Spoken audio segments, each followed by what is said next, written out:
Good evening, ladies and gents, wherever you may be around the world, and welcome to Splendid Isolation number 238. As always, to give people a bit of time to join the stream, I'm going to start us off with a tune. Take up the white man's burden, send forth the best ye breed. Go bind your sons to exile, to serve your captives' need, to wait in heavy harness on flooded folk and wild. Your new God's sullen peoples have devil and have child.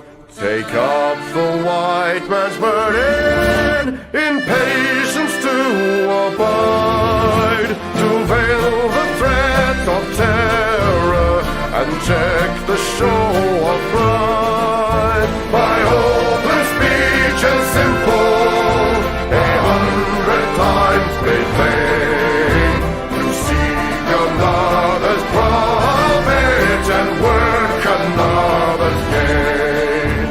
Take up the white man's burden, the savage wars of peace.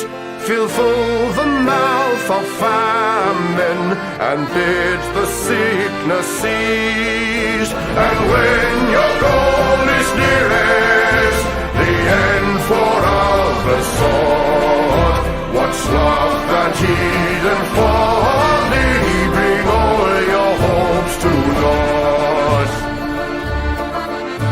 Take up the white man's burden, no tawdry rule of kings, but toil of serf and sweeper, the tale of common things. The ports ye shall not enter, the roads ye shall not tread. Go make them with your living and mark them with your dead. Take up the white man's burden and reap his old reward. The blame of those ye better, the hate of those ye guard. The cry of those ye humor are slowly towards the light. Why brought ye us from bondage, a loved Egyptian night? Take up the white man's burden, ye dare not stoop to less, nor call too loud on freedom to cloak your weariness. By all ye cry or whisper, by all ye leave or do, the silent, sullen people shall weigh your gods and you. Take up the white man's burden, have done with childish days, the lightly profit laurel, the easy ungrudged praise. Come down to search your manhood through all of thankless years. No age would give what wisdom the judgment of your peers. Take off the white man's burden through all of thankless years.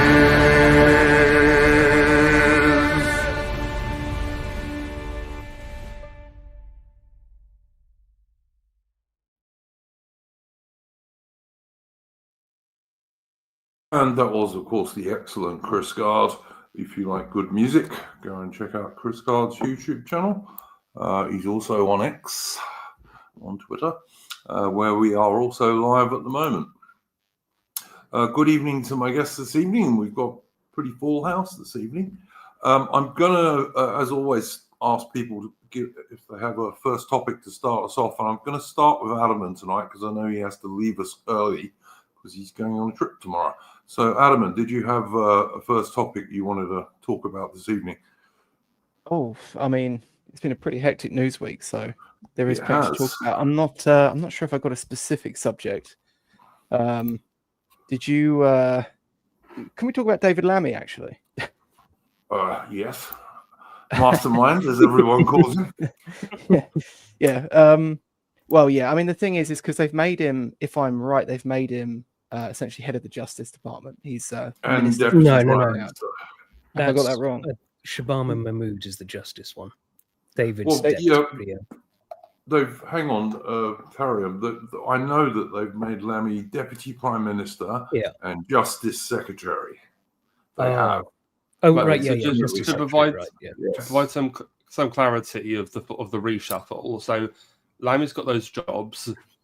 Now, Cooper, who was the Home Secretary, is now the Foreign Secretary, which is Lammy's old job, and Mahmood, who's the Justice Secretary, is now the Home Secretary. Yeah. That's essentially what happened at the top. I mean, the thing is, obviously, we had the situation a while back where they tried to sort of indenture in law what basically already exists, which is like two-tier sentencing. This was a while back now, but earlier this year. Mm-hmm. But that was sort of, that was under Mahmood. And although she then came out and claimed like she was against it, like direct secretary was in the meetings where it was talked about, and they just let it sail through. And of course, she is of her background, so she's probably kind of in favor of this stuff anyway. But of course, David Lammy is now in that position. Yeah, I think I'm right in saying that she is a Muslim woman of Pakistani heritage. Yes. Is she a Mir Puri? I believe so. This I can't tell the difference. She had a full hijab on when she did an oath on the Quran in the House of Commons, which is almost like to be deliberately just difficult because she never wears it otherwise. Yeah, she doesn't normally wear it. Yeah. Yeah, no, I've seen photographs when she goes to mosques and things. She puts it on. Yeah. But of course, the thing is as well, it's like, okay, so David Lammy is now in that position. I mean, this is going back a few years now, but David Lammy wrote the infamous Lammy Review, which every shitlib would like to bring up. I remember there was some black woman on a BBC talk show who was like the host essentially, and she was like, saying to this other person, I think it was Nick Ferrari, she was like, haven't you read the Lammy Review, like going on about it. And it's like, if you read the Lammy Review, I remember one of his massive claims that they always like to cite is that he says in it that like black people get harsher sentences for the same crimes. And of course he has this whole list of sources. Funny enough, I mean, I went and looked at the sources. You can tell how deceptive he is because, like, there's one where he cites a Justice Department report from, I think it was like 2016 or something, or it might be 2013. It might be even earlier. And when you look at it, the report points out that the disparity in sentencing, and then it immediately shows that this lines up with the propensity of different groups to say guilty or not guilty, who are then later found guilty regardless. And of course, David Lammy just doesn't even mention this, like completely glosses over it. In fact, in the report, they've taken the graph, but if you go and take the graph from the original report, it saves both together. So they've then like cropped out the other one. And it does this all the way through the review. And this was like a big thing of his. Like and of course, not to let the Tories off the hook, David Cameron got him, like commissioned David Lammy to write that report. And now he's got this heavy hand over the Justice Department. It's like Angela Rayner, of course, was only she was only in the position she was in because Starmer was trying to like placate the old Corbyn party, and I suppose now he doesn't feel like not only is she giving him an excuse to get rid of her, but he doesn't need to placate those people because they've got to build their own party anyway. And so he's got this excuse to get rid of her, and then he shuffled it around. But why does he even why does he keep Lammy around? Like, is it just because he finds Lammy non-threatening, or I always took it as kind of like a janissary kind of like the guy he's too stupid to have his own power base to threaten Starmer. And plus, I mean, I used to think that Lammy was basically like a radical, like extremist type, and they go, no, he's only in it insofar as it advantages him and the blacks. Really, he can fit anywhere with Corbyn, and he can fit anywhere with Starmer. That's from what, and it's he's a grifter for reparations and all this kind of nonsense. Yeah. Duke, bring up the. I was just going to say. Sorry, carry on, Bede. I was just going to say, bring up that comment from Sonny Jim. Lammy, sticky Jaffa cake fingers. yeah, indeed. I would also suggest people go and look up David Lammy on YouTube on Mastermind. That was a banger. Yeah, I mean, one of the questions was who succeeded Henry. I think it was who succeeded Henry VIII, and Lammy's answer was Henry VII somehow. But it's well worth looking up David Lammy on Mastermind on YouTube, and I've noticed it's been put up on X even today or yesterday. Also, we mustn't forget if he in the past he was like, oh no, look at these horrible racist notes I found on my front door on my car, and they're clearly written by him. Yeah. There was the where he was saying, "Oh look, there are no police anywhere around here," and there was literally a police car behind him. Do you remember when he posted the picture of the shoes from Amazon, and they had a form of the N-word as the description of color, but he'd clearly gone to the French Amazon site to look up these shoes and then cry about them on Twitter. I also think he had a bit of a spurg out when he discovered the Spanish word for black is, if I remember correctly, he had a bit of a spurg out online over that because it was like he thought people were using the old-fashioned N-word. Well, if Lammy knew anything, he would know that the Spanish word for black is the origin of that slur in English. But he's too thick to know that, isn't he? What's funny is it was also that bit where he was stood in he sat in the United Nations building, and I stand here as a black man, talking about the Russians, like slavery and all. As he was sitting there, yes. Yeah. Well, so first off, I mean, the word slave comes from Slav, and secondly, one thing that's funny is the Russian word for black man is literally the M word. Yeah, doesn't surprise me. I just think the whole thing is nonsense, and Lammy's thick as a brick, basically, and that's got nothing to do with his race. He just is thick. Well, it has a bit of a thing to do. Well, there is a certain connection between race and IQ for sure. But I mean, Lammy is a very stupid man. Whatever race he is. Well, remember, he's a man who went to Harvard University, so yes, I'm sure we have to blame his education for why he's a thicko. Thanks, America. Diversity I was going to say, thanks, America. Thank you for corrupting the most insufferable wanker with your civil rights crap and bringing him back here. Thanks a lot. But the thing is, I look at this Lammy promotion or kick sideways or whatever you want to describe it as,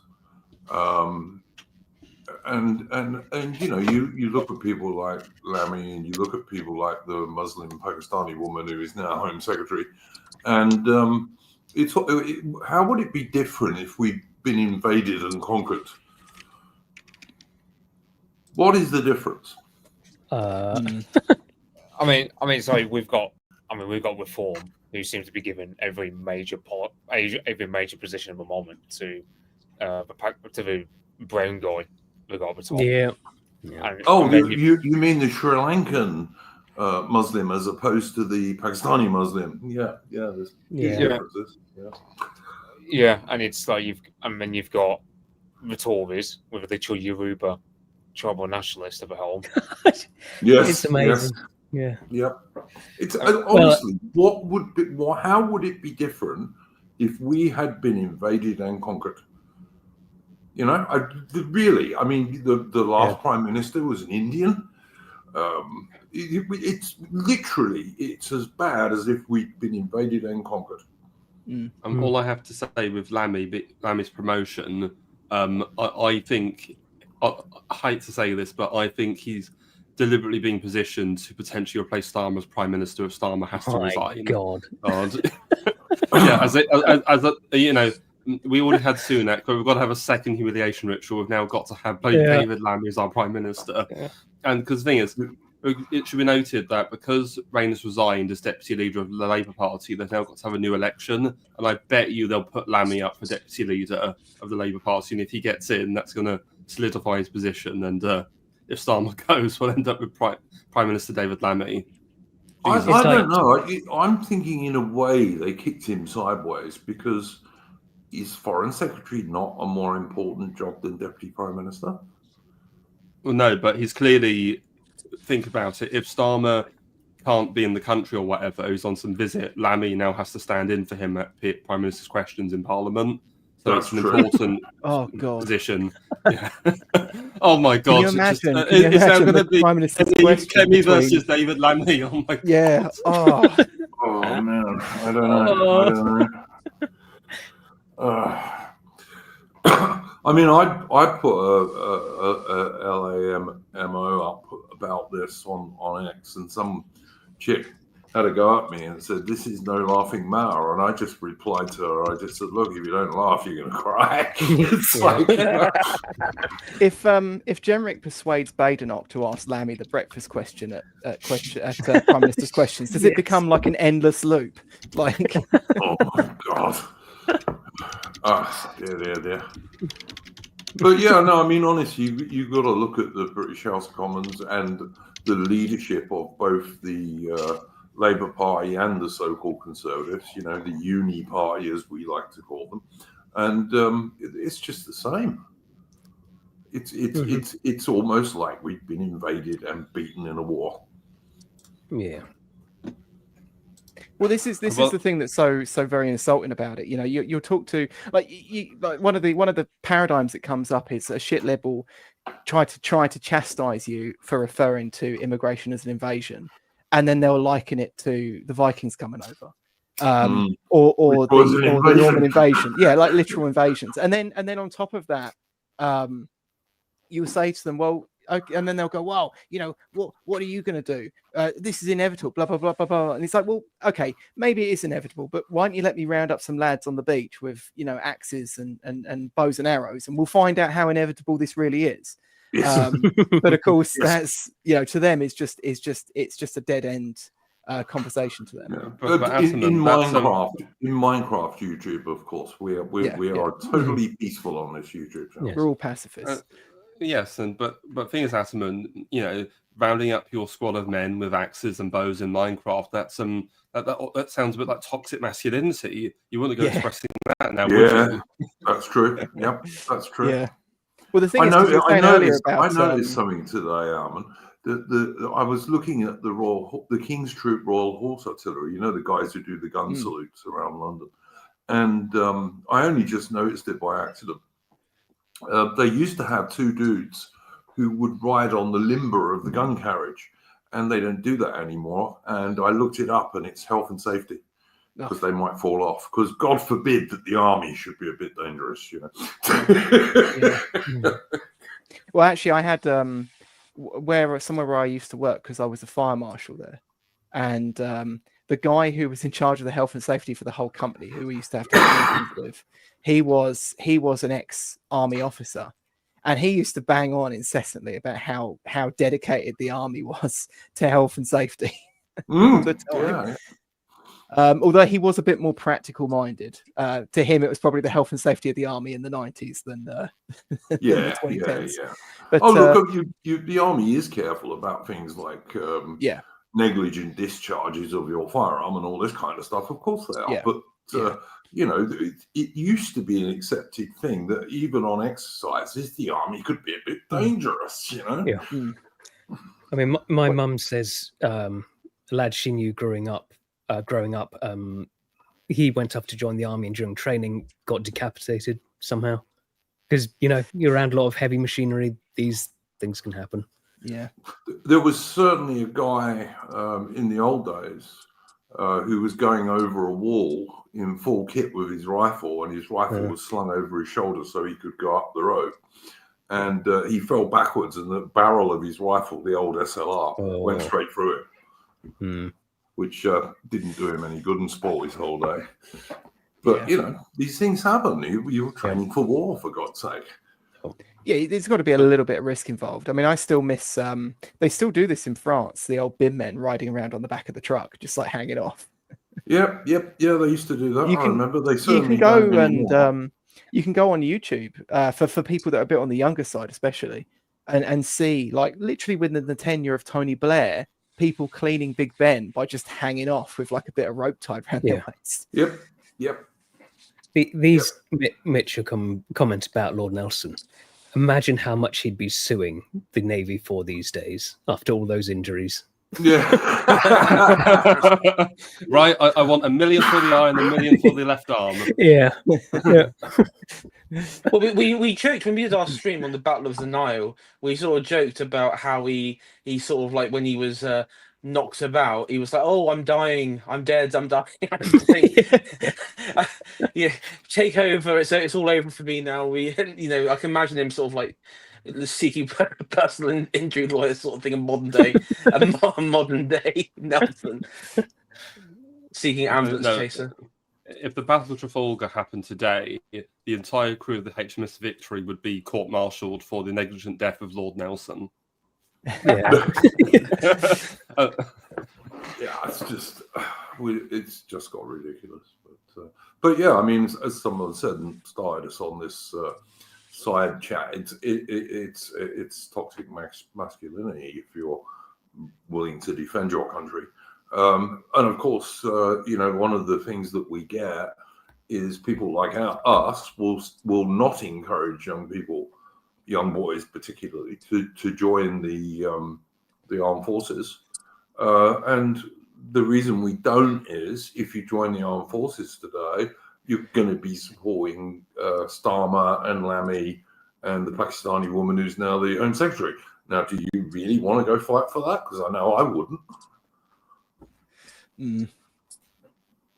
And you'll end up fighting for, say, Ukraine, for example, and Ukraine is one of the most corrupt nations in Europe. It's the center of the babies for cash trade. It's also a big time center of the international illegal sex trade for underage girls and stuff. You really want to go fight for that? I mean, for me, like, I wanted to, but had health problems that came about that stopped me from. But it wasn't anything about the politics. I didn't really care about that. It was just wanted to be like a part of it, really. I've got a long family history in the military as well. I joined the army at 18, Tarian. My son is still serving in the Royal Navy against my advice, I might add. But these days, I couldn't really advise a young white bloke to go and join the military in Britain. I think your points are all fair, but it's just it's like, like, where else are you gonna get that sort of warrior experience? If we had a base government, I'd be the first person to say, yeah, great, go and do it, at least for 3 years or something. I nearly signed up for the Royal Marines when I left school. I understand it. The camaraderie, and particularly if you're looking at things like the Royal Marines and the Parachute Regiment, they're elite units. They're not easy to get into and pass into. I get all that stuff, and young men like a challenge, an adventure, and they also like they generally like the kind of military stuff. But like I said, at the moment, you've got to look at the people you're fighting for. And from King Charles III downwards, I'm not very impressed myself at the moment. I mean, if I could fix like my stuff, I'd be joining tomorrow. Still, even with like, I agree with everything you're saying. It's just not an experience you can get anywhere else. Yeah. No, I totally agree, and I do. I see this, but we've you got get that if you Peter Hitchens' Abolition of Britain. There's a point in there where he says, like, the middle classes went to places like France and Germany, but if you on any given like working class town street, there'd be some guy that had like put down a rebellion in like Ceylon or wherever. Yes, that's true. But I mean, I know. I mean, I was at the tail end of people like still having, let's say, guys who were really old, but they fought in the Second World War, and like one guy claimed to be in the Long Range Desert Force in the early days, and another guy who claimed to be in the Chindits. So it's rather one of the things where I think every pub has it. At least in my neck of woods. I don't know about other neck of woods. You used to it used to be like really, really common, bearing in mind, of course, that Britain had national service until, I don't know, 61, was it, or 63? One of the two. And so like everyone almost had been in the armed forces at that stage. But these days, the British armed forces are tiny.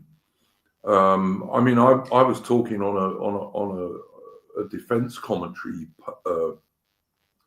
account on X on Twitter today, and yesterday I should say, and I actually said to the bloke, I said, look, the British Army is so small today, we'd have difficulty conquering Swaziland, and that's the truth. We would.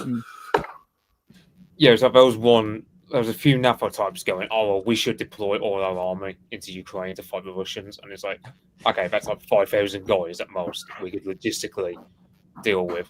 How much do you reckon? How long in 5,000 of our lads? Bearing in mind, we can barely produce steel these days because of all the energy prices and so on. Might last a month. A brigade of 5,000 dudes might last about a month while they were still useful. With the current level of casualties there that the Ukrainians are getting, worth it, I would say, just to echo what Steve said, I know, because back in the 1960s, right, there were like cases of German Waffen SS veterans who fought in the Congo crisis. Some East German journalists interviewed them with the purpose of trying to destroy their reputations. And actually, what ended up happening was all the young men just idolized guys like Siegfried and Müller, others, and these guys were like Waffen SS veterans. So, well, I mean, look, this is the other thing about sending a British Army brigade to Ukraine, which I don't think will happen because the Russians won't allow it, basically.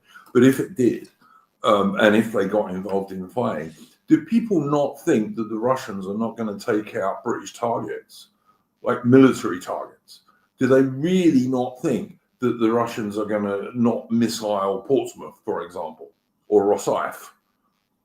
Because they damn well very likely would. And then are we going to reply with nuclear weapons? And then the Russians are going to reply with vastly more nuclear weapons.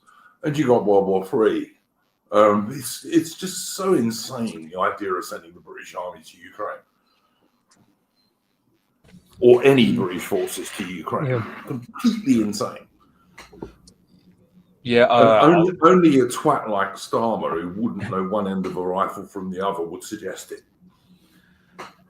Yeah, just to echo Jay, yeah, I mean, that's a fair point, but I would also say, because when you read about the Bolshevik Revolution in Russia, one thing Lenin does that a lot of Bolsheviks rip into him on, but is absolutely correct in saying the Bolsheviks had to infiltrate the army and undo it from within for their revolution to be successful. So if you're on our side and you think, because at the moment I'm just looking at reform and going, yeah, like I don't think we're going to get a political solution to things. Well, I think we're going to come on to that, Mitch. Maybe when you do your topic, which will be next. We're going to talk about that awful opening bit for the reform conference with the very old lady in the sequin trouser suit singing, which I thought was like hell on earth, basically. Yeah, and we thought Theresa May was bad. I mean, everyone wanted her to resign. I think I want, Yeah.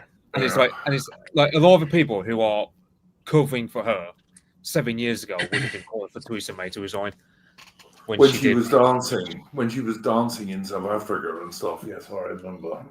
Yeah, and it's.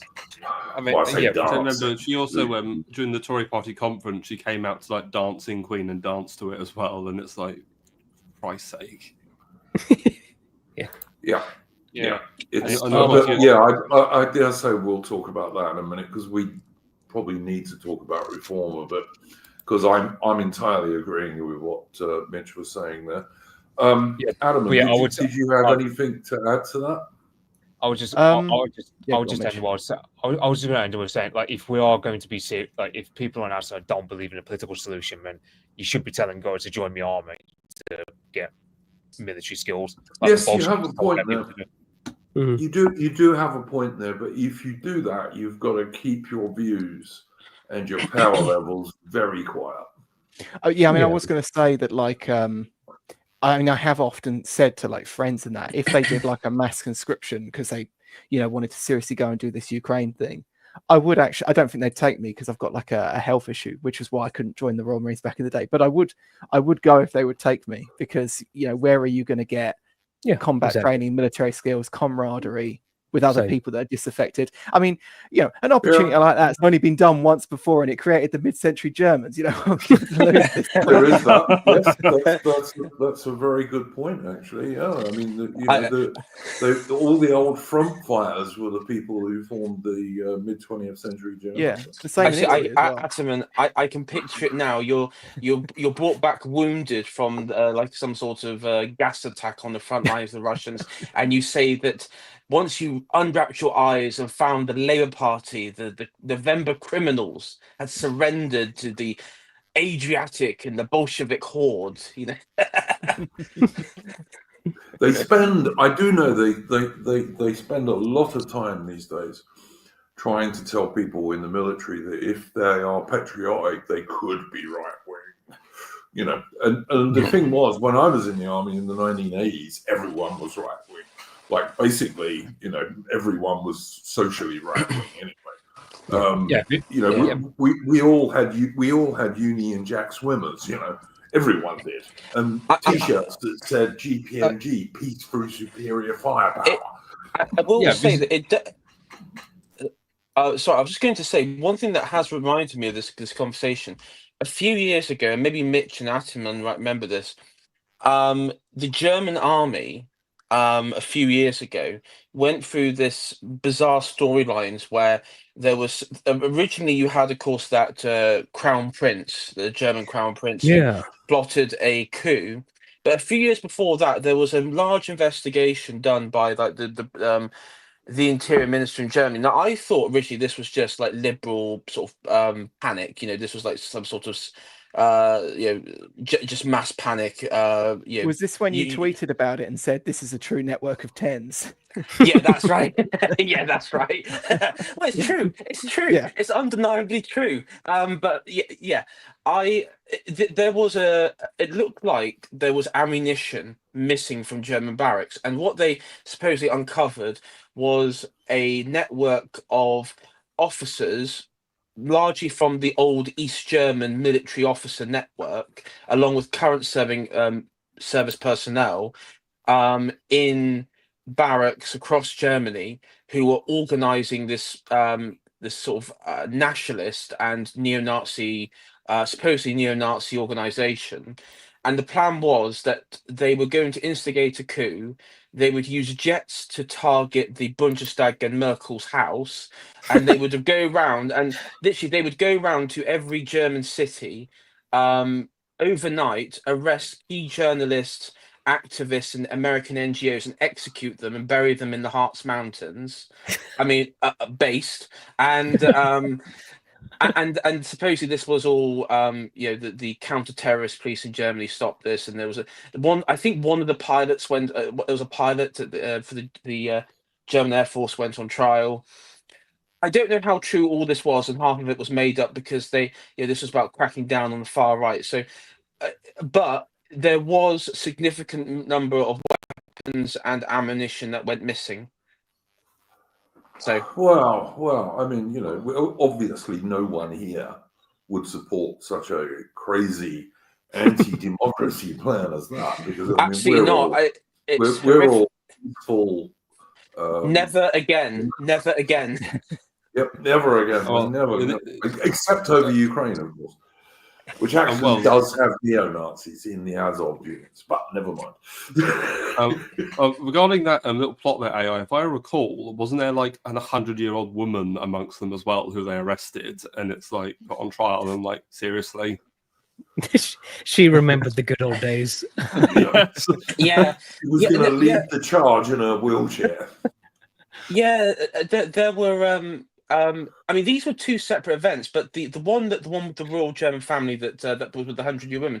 I mean, they had judges, they had police officers, they had other army people involved, and his idea was to. I mean, he was going to basically use like his private militia plus the army lot to storm. He was going to like get like a militia of volunteers and army units, and they were going to storm the Bundestag while it was in session and wipe out the politicians there. I mean, look, I can't say anything, as Einjig has pointed out, because of rules in this country, but holy hell. I mean, yeah. Right. Yeah, I mean, it just shows you there is hope in the background. There is hope in the background. I would say though, a lot of these supposed networks and organizations, it does come within entirely East Germany. Both of them. There was supposedly some sort of military group in Bavaria that was connected as well, but overall, it seems to be like old East German networks. Which, but yeah, the East Germans retained quite a lot of the old Prussian militarism. Yeah, I've been told by leftists forever that the Soviet Union denazified properly, unlike us lazy far-right Westerners. Yeah, not actually true. Not actually true. Honecker was East German army retained quite a lot of the old Prussian military styles. Honecker restored the statue of Frederick the Great. And also, it was revealed a couple of years ago that he was a Gestapo agent. What a surprise! Yeah, he was a Gestapo agent. It's also been noted that the first chief of staff of the East German army was Friedrich Paulus, who was the German general who surrendered at Stalingrad. Sixth Army. So, yeah, he was the Sixth Army dude from Stalingrad. Yeah, but. There is hopes for this. I'm just thinking we should probably try and get us a little bit more back on track because Adam, did you have anything to add to that first bit you were talking about in terms of Lammy and what have you? No. Well, the only thing, because we said we were joking about toxic masculinity earlier. There's actually, funny enough, you can't find this on Google, but there was this guy, I think his name's like Peter Lloyd on Twitter. He did this. He does he's like a bit of a like British manosphere type figure. He did there was this thing. He kind of came around because like apparently his gym put on a time frame where it was going to be women only, and he sort of like took them to court or something. Mm-hmm. You can look him up on YouTube. It's like he does this. He was interviewing this woman who's like a woman feminist, a woman comedian, who's like a hardcore feminist, and she always kind of looks greasy. But and like right at the end, they're like, "Oh, do you want to give a final word?" And he says like, "Oh, sticks and stones will never hurt me, but you can always upset a feminist," or something like that. You can always trigger a feminist or something like that. Yeah, but in that whole interview, there's a bit where she brings up this feminist term, which I can't find, but she does go into it in detail on there about the so-called glass waterfall, and she kind of she says that basically the idea is that white men only give way to like positions of authority when the institution in question is like falling apart. So like women only become CEOs and black men only become CEOs when like something's just absolutely going to the dogs, you know. And it's like now we've got the Tories with Kemi Badenoch in charge, and Labour could be looking to pivot Lammy in as a Keir Starmer replacement. Like maybe there is something to that. Maybe the feminists were right for once. Well, yeah, I mean, you could argue about cause and effect there, but yes, yeah. That's kind of the elephant in the room on that topic. But yeah, you could certainly argue about cause and effect on that one. But yeah, I mean, a feminist comedian is to me, it's an oxymoron. How can you be a comedian and a feminist? She's decidedly not funny. I mean, she's not funny even for a woman, but it's pretty bad. Yes, and most women are not funny in terms of like telling jokes. They're just not. And I like women, but you know they're better at some things than others. But yeah, Mitch, did you have a first topic for this evening? Suppose we might as well. I thought I was going to talk about a chip shop dev situation, but that's largely been talked of. So I suppose it was. Well, I mean, for anyone who doesn't know, she was basically lying on her tax returns, which is not a good look, really. So I'm going to, in my opinion, I think she was too stupid to do it properly. If you want my opinion, that's also possible. Yeah. I just saw it as she didn't do anything wrong. I mean, I just see avoiding tax as one of the best things you can do in this day and age. But where she went wrong but not for a politician. No. Well, I mean, bearing in mind, she said that if you don't pay tax, you're literally killing people because you're not paying the NHS enough money. So that's why she had to go, because it's just like, okay, people like, because you got the led by donkeys crowd who are going, oh, Farage is dodging tax, and it's like, okay, but Farage has always been like that. Whereas Ginger Woman has always been generally like, she's been like trying to castigate people by going, oh, well, if you don't pay tax, you're literally killing people by not giving money to the NHS. Because then the NHS, by the way, about she sued over her disabled son back in the late 2000s. And then she used that money from a disabled son's trust in order to buy her third house. Yeah. It's funny because she also said that her son was a NHS miracle. Turns out they actually screwed up. But we're so tied to the cult of the NHS. Don't say that. Don't be honest about them screwing up. The NHS has a country, Britain. Yeah. It's like the whole country is just run by the holy NHS, and it's the British religion, and it's just so fucking stupid. It is shocking how common it is for people to come out and say about how much they hate it now. We're getting there. Yeah, we are winning. I think on all the important issues, be it immigration, remigration, mass deportations, and the NHS, I think we on the right are winning. More and more ordinary Joe public people are starting to see that we're telling the truth, and the government and the mainstream media is lying. Mm-hmm. And well, I've come to the belief that the NHS is our version of the French Revolution's cult of the reason and the supreme being. Yeah, it's about as sensible as well. Less, in fact. So yeah, I don't know. All right, I'm just going to throw this. I'm going to throw this open. Who's got a different topic they want to talk about that's not related to chip shop Debs and Lammy and Pakistani Home Secretaries? Well, I was about it. Oh, sorry. No, you carry on, Mitch, if you've got more to say. Well, I mean, we haven't got a Pakistani this time, but we've got a Sri Lankan on our supposed side of the aisle. Yeah. There's probably some Pakistanis too. More than likely. Another Bangladeshi down, where is it? London way. I can't remember where it is. Raj Forhad, who literally was a member of a Bangladeshi nationalist party, like, I don't know, 15 years ago, before he moved in. Yeah. And all of a sudden now he's like a massive reform candidate. Then over Enfield, where we've got a black guy by the name of Neville Summit, who believes in reparations. Mm-hmm. But ultimately, it's all these grifters just jumping on the bandwagon because they know that reform's going to come in with a large majority at the next election, and they're just gonna where's our slice of the pie? I mean, it was Nadine Dorries, her jumping on was. I mean, how blatant is that, right? Just she was obvious like, well, Reform. I mean, the Tories are going to lose, so I'm joining Reform. Oh yeah, Brilliant. Isn't Rees-Mogg supposed to be talking at the Reform conference? yeah. His daughter's joined it. I know his daughter's joined it.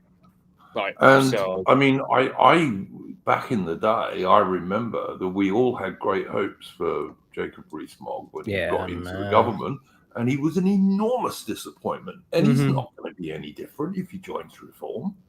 I mean, he's also trotted out the whole line about, you know, demographic replacement not being a problem and all that.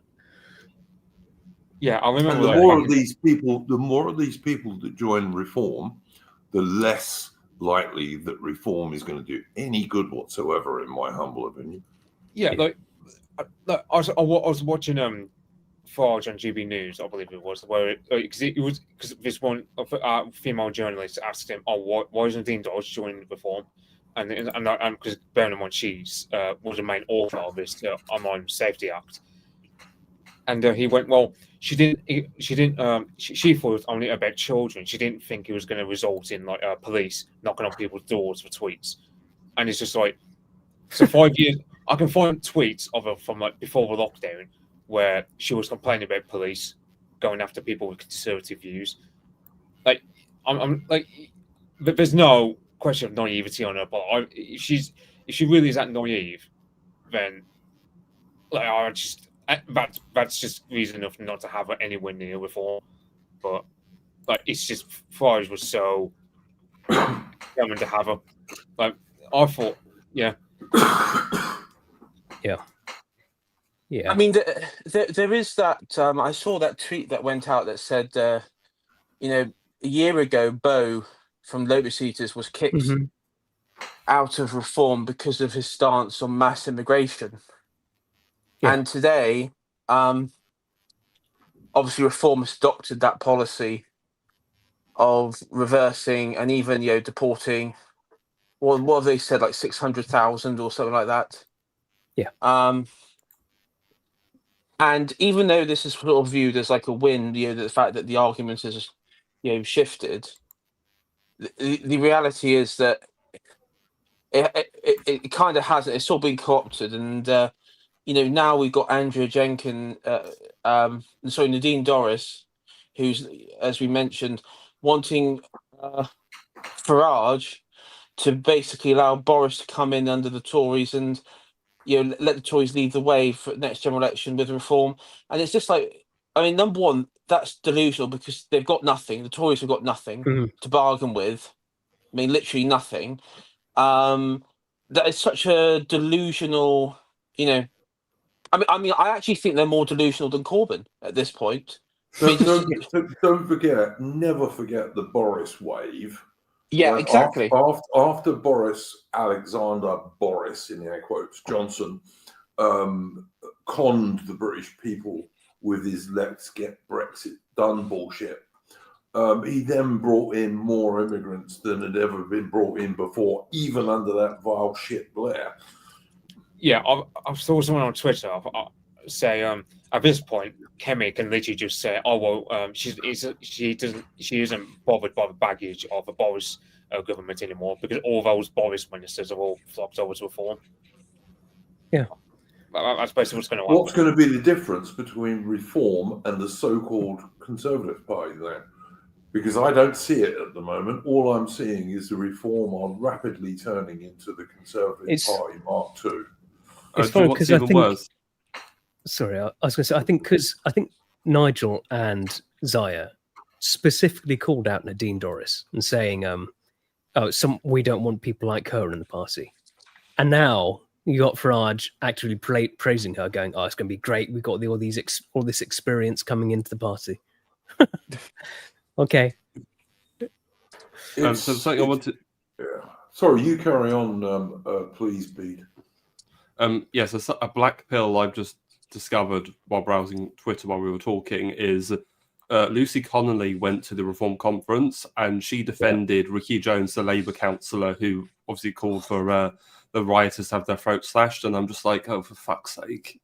It's like, oh, when after everything she's been through, why? Yeah, because you look at that interview she did with Alison Pearson after getting it. She's basically just, I mean, she's to the left of the average punter. Like, she keeps going about how without immigration, we'd be nothing. And yeah, I just don't have much sympathy for. Like, I'm happy to use the case. I'm happy to use the case to bludgeon the Labour Party with, but other than that, I don't particularly care about the woman. I mean, I saw that today, and it does beg the question, like on her on an individual level, like how can that not radicalize you? Yeah. I mean, we've all been, quote unquote, radicalized, or we have come to positions which majority of the population would consider extreme. She has been lied about, dragged through the mud, imprisoned, treated like a pariah. I mean, fucking hell! If I went that, I'd be coming out with 1488 tattoos on the side of my neck and everything. I wouldn't.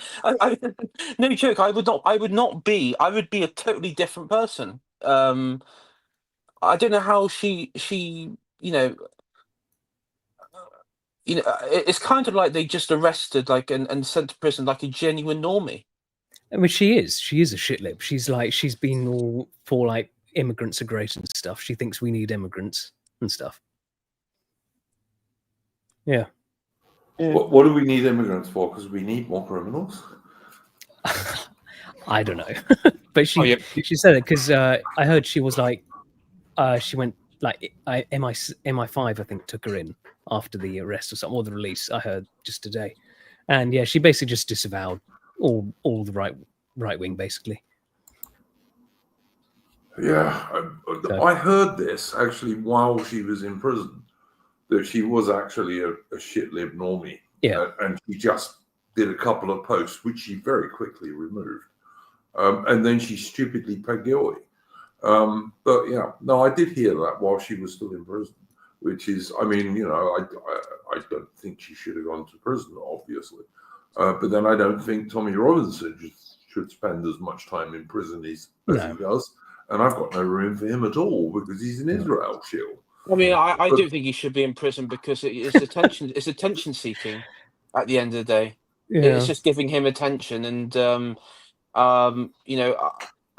unfortunately, the worst thing about going into the future, the modern age, is AI, and AI has perfectly synchronized with the slop shit that we see on Twitter now. I mean, it's getting worse. I think day by day it's getting it's worse. I mean, I saw like have you seen that one that shared that David Athelston one where it's like the Mr. Bean and the lion and everything, the build up to the 30th September, that one.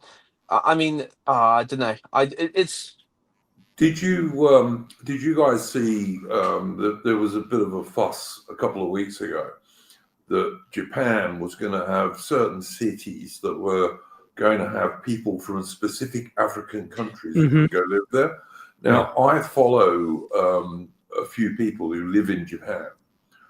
Some of them are Japanese and some of them are British or Australian or what have you, and they've moved there.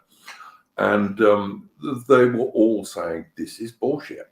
The Japanese have got no intention of allowing loads of Africans to go and live in those cities. They were merely saying that because they have to say something to the United Nations, but they're not going to do it. No. And most of the accounts on X, on Twitter, that were claiming they were going to do this are actually LARPing as Japanese accounts. There's loads of Indians and other people, as I see Perak shit Patel in the chat.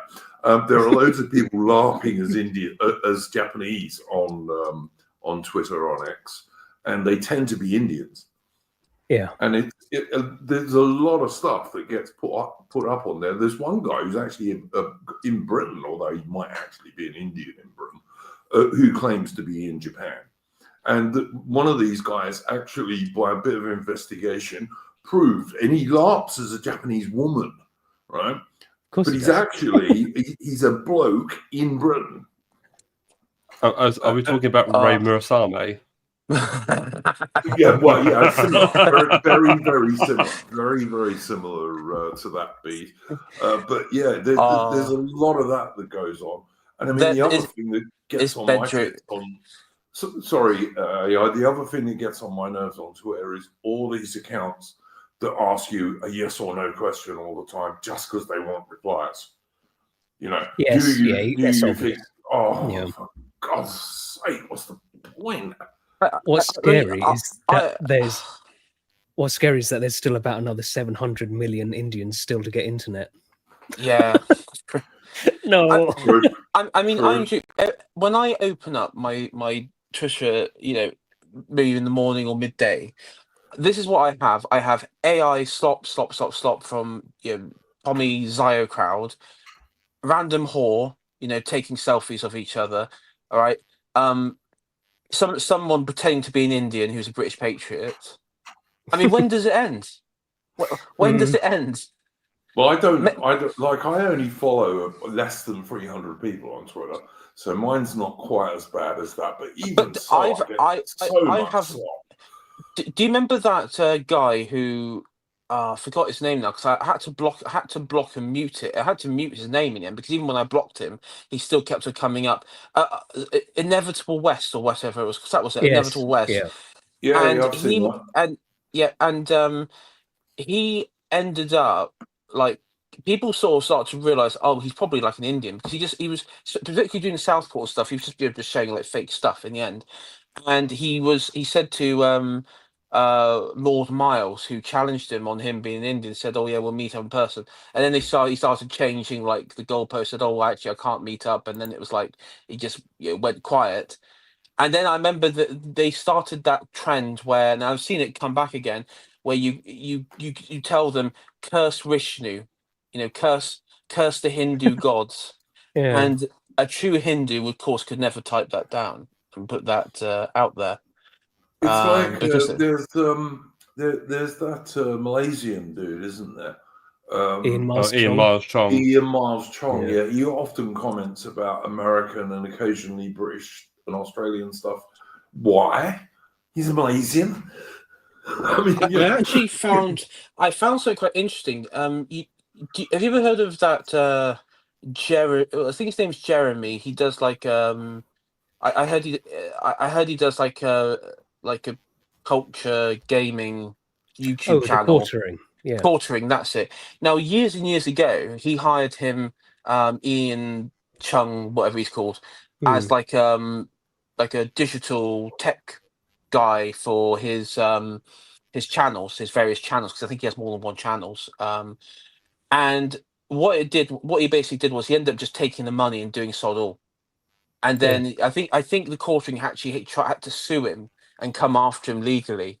And he sort of lied about work. I think he even like faked some. He ended up like faking or plagiarizing other people. So yeah, that stuff's pretty common, to be honest. That goes on quite a lot. Someone was saying that a bunch of right-wing accounts have been exposed for taking money from India recently. Yeah, this was Indian government, if you want to send me money, here I am. I'm going to go on a hunch. I haven't seen the list, but I'm going to go on a hunch. I reckon Rorik Nationalist is on that list, and I like him. I do like Rorik Nationalist, but I think he's on that list because he was doing all that weird, shitty Aryan posty stuff, and I got your number, mate. I know what you're up to. You thought you couldn't cut all the iron. Stuff can be that, but not always. I mean, Survive the Jive, Tom Rousel, who I like a lot. He puts a lot of good content out. He's done quite a lot of stuff about Aryans and what have you, but then he's a genuine right-wing British guy, so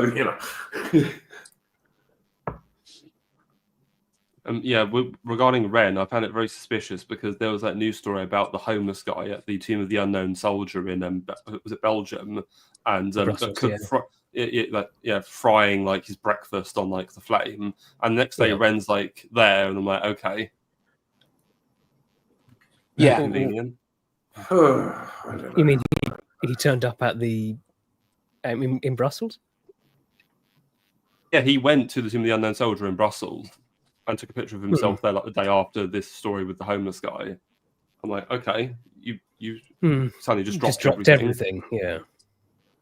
See, I don't get. I don't. That was that a real story or was it faked? That was real. That was real. Great. And of course, I just don't understand why the cops wouldn't have just arrested him. Well, I know you had liberals going, oh, but it's just a homeless man cooking his food. Like, you're wrong and evil. Well, no, you shouldn't do it at a fucking war memorial. There's a couple of weeks ago. I've got to say, if I saw someone doing that, I'd kick him myself. I really would. A couple of weeks ago, the one in Paris also, they had that. Some guy just comes up, lights his cigarette on it. The internal flame there. I mean, I saw a clip. I saw a clip in this country of some sort of like Indian women doing that, their silly little Bollywood dance in front of a World War One memorial. I think it was somewhere up north. Did you guys see that? I didn't, and I don't want to. Yeah. Low for Sheffield, of course, brings up the absolutely truthful point of Black Lives Matter protesters climbing all over the cenotaph, which they did and which the cops let them do. Yep. So, yeah, that's true. Yeah. I suppose that in terms of a subject that wasn't mentioned earlier, there was a Farage at Congress in America, basically just even gets all that dirty laundry in front of all these Republican congressmen. Yeah. I worry less about that, Mitch, than I do about Zia Yusuf. No, I think it's not for someone like Farage to go complaining to the Americans about our problems. Like, that's the problem to be sorted out by ourselves. It's like I adopt a Roman point of view where, for example, you have that famous scene of Julius Caesar. He recoils when the Egyptians killed off Pompey because no foreigner should ever lay a hair on Roman said. I adopt precisely not that I'm ever going to compare Keir Starmer to Pompey the Great, but Well, but it's just that thing. Like, Keir Starmer is our problem. Like, I see him as it's not for the Americans to sort him out for us. It's up to ourselves. That's just all right, guys. We're about halfway through the stream. I'd say we've got 104 viewers at the moment, which is really good. And I would just like to say to people, first of all, please hit the thumbs up like button. It really does help the channel if you do that, and it takes you about a second. And also, if you want to support the channel or ask a super chat question, which we will certainly answer towards the end of the stream, and I notice we've got one already, you can do that via Entropy. And that's pinned at the top of the chat. Okay. Tharium, did you have something you wanted to talk about?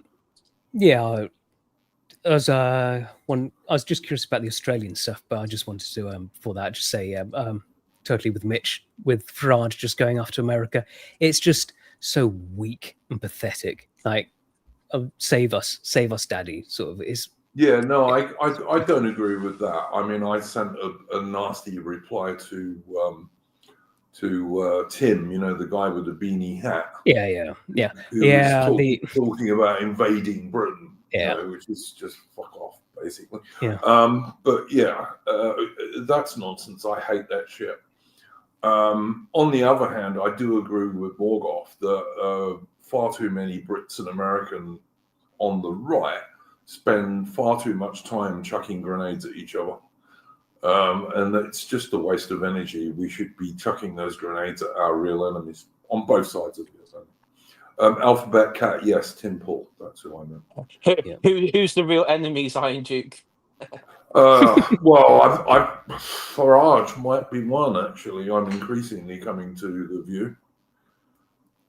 I mean, from the way that I look at it on this, and I agree with you, Iron Duke. I think it was. I couldn't watch the display. I find. I mean, as you know, I've done a stream with Colonel Pride Review where he looks at the 1812 war. I hate to see any British person go groveling to the Americans. It's disgusting. It's actually I actually think it's so beneath. I could maybe forgive doing it to a European power. For the Americans, I find that just beyond the pale. No, I'd Unacceptable be behaviour. even. I've got to say, I'll have to disagree a little bit with you there, AI, in that I would find it worse if they went to Brussels or Paris. How is it worse, though? Like, because I mean, it's like both of them. Like, when we were in the EU, we were basically the EU's bitch while we were in the EU. We Now that definitely we've were. We were getting Yeah. fucked up the arse by the EU constantly. Yes. Yeah, and now we get fucked up the arse by the Americans. So Mhm. maybe Yep, that yep, situation yep. would be better. Like, Well, all I'd say, Mitch, is that I think the situation is that if you had a real right-wing based government, and I am not talking about Nigel Farage and reform, but if you did, then you would build up the British Armed Forces so that we were strong enough to be actually independent. No, I take the same position as Jack on Twitter, where he said basically what some of the main problems is American influence of our own. Like, that's one of the main problems you got. Like, so I would say some of that is cultural, and I don't think you can absolutely stop it. You can certainly reduce it, but you can't absolutely stop it. Well, I mean, it's like Russia, and they're a bigger place. I mean, if you listen, sorry, Mitch, go ahead. I was just gonna say, just to tail off my point is, so there's a lot of Russians, for example, who will look up, let's say, American shows or whatever, but they are very nationalistic. So you can have, so you can still, let's say, watch Breaking Bad or whatever, but still be nationalistic. But so I don't see that as really mute point, to be honest. Yeah, no, I see what you're getting at, Mitch, and I listen. You know as well as I do. I'm an extremely patriotic British guy. And when I do history and stuff, I do British history 99% of the time. I'm not as anti-American as some people are, but I'm very anti the American government and the American deep state for sure. But the problem, I think, on the right, and as I say, this is Morgoth's view as well as mine, is that we waste a lot of energy with these cross-Atlantic throwing bombs at each other in terms of neither of us are in power. You know, even the American right are not really in power. Okay, Trump is a hell of a lot better than anything we have in Britain at the moment, but he's still not doing what a lot of my mates in America would like people to do. So, you know, and to me, two groups of people who are not in power chucking hand grenades at each other is pretty much a waste of fucking time, really. And I mean, you're just doing what the powers that be want anyway, so they're happy. Yeah, they're quite happy if we waste our energy on arguing with American nationalists, you know. And as I say, I see where Mitch is coming from, and I see where AI is coming from, and I'm absolutely pro-British. Don't get me wrong, but frankly, it doesn't matter to me at all if Farage wants to slag Keir Starmer off, because I can't stand Keir Starmer. Well, the thing there is, Iron Duke, when he went to Washington, and for what I've seen, the headlines and everything, I mean, he talked about the British government. I don't think he actually, if he was targeting Starmer individually in the Labour Party, that's one thing. But his main contention, this whole thing at Washington, was about the state of free speech in Britain. He's right about that. There is almost no free speech in Britain. Yeah, well, there is free speech in Britain if you agree with Keir Starmer and the prevailing regime. Yeah. If you believe in the shit libs, yes. Yeah, if you're a shit lib, you got free speech. If you are not a shit lib, you don't have free speech. I don't think there are any shit libs on this panel. No, but my point is, I've never been, I mean, I understand why for us the free speech bit is important. Otherwise, this channel, all our channels, all our things will be shut down. But at the same time, though, I'm also aware that for me, the main problem isn't so much free speech or anything. Because I always think those are a bit easy. They're easy issues, sidetrack issues. issues that America likes to, the American the Republican Party in particular likes to gloat about, and the Democrats like to gloat about, saying it's not real. For me, the main problem in Britain is ultimately the demographics, immigration, and the the sort of deracinated population, the deracinated and hyper individualized British population, who are completely devoid of any sort of connection to our past, to their past, their own past. For me, Totally that agree is with you. that is my main concerns.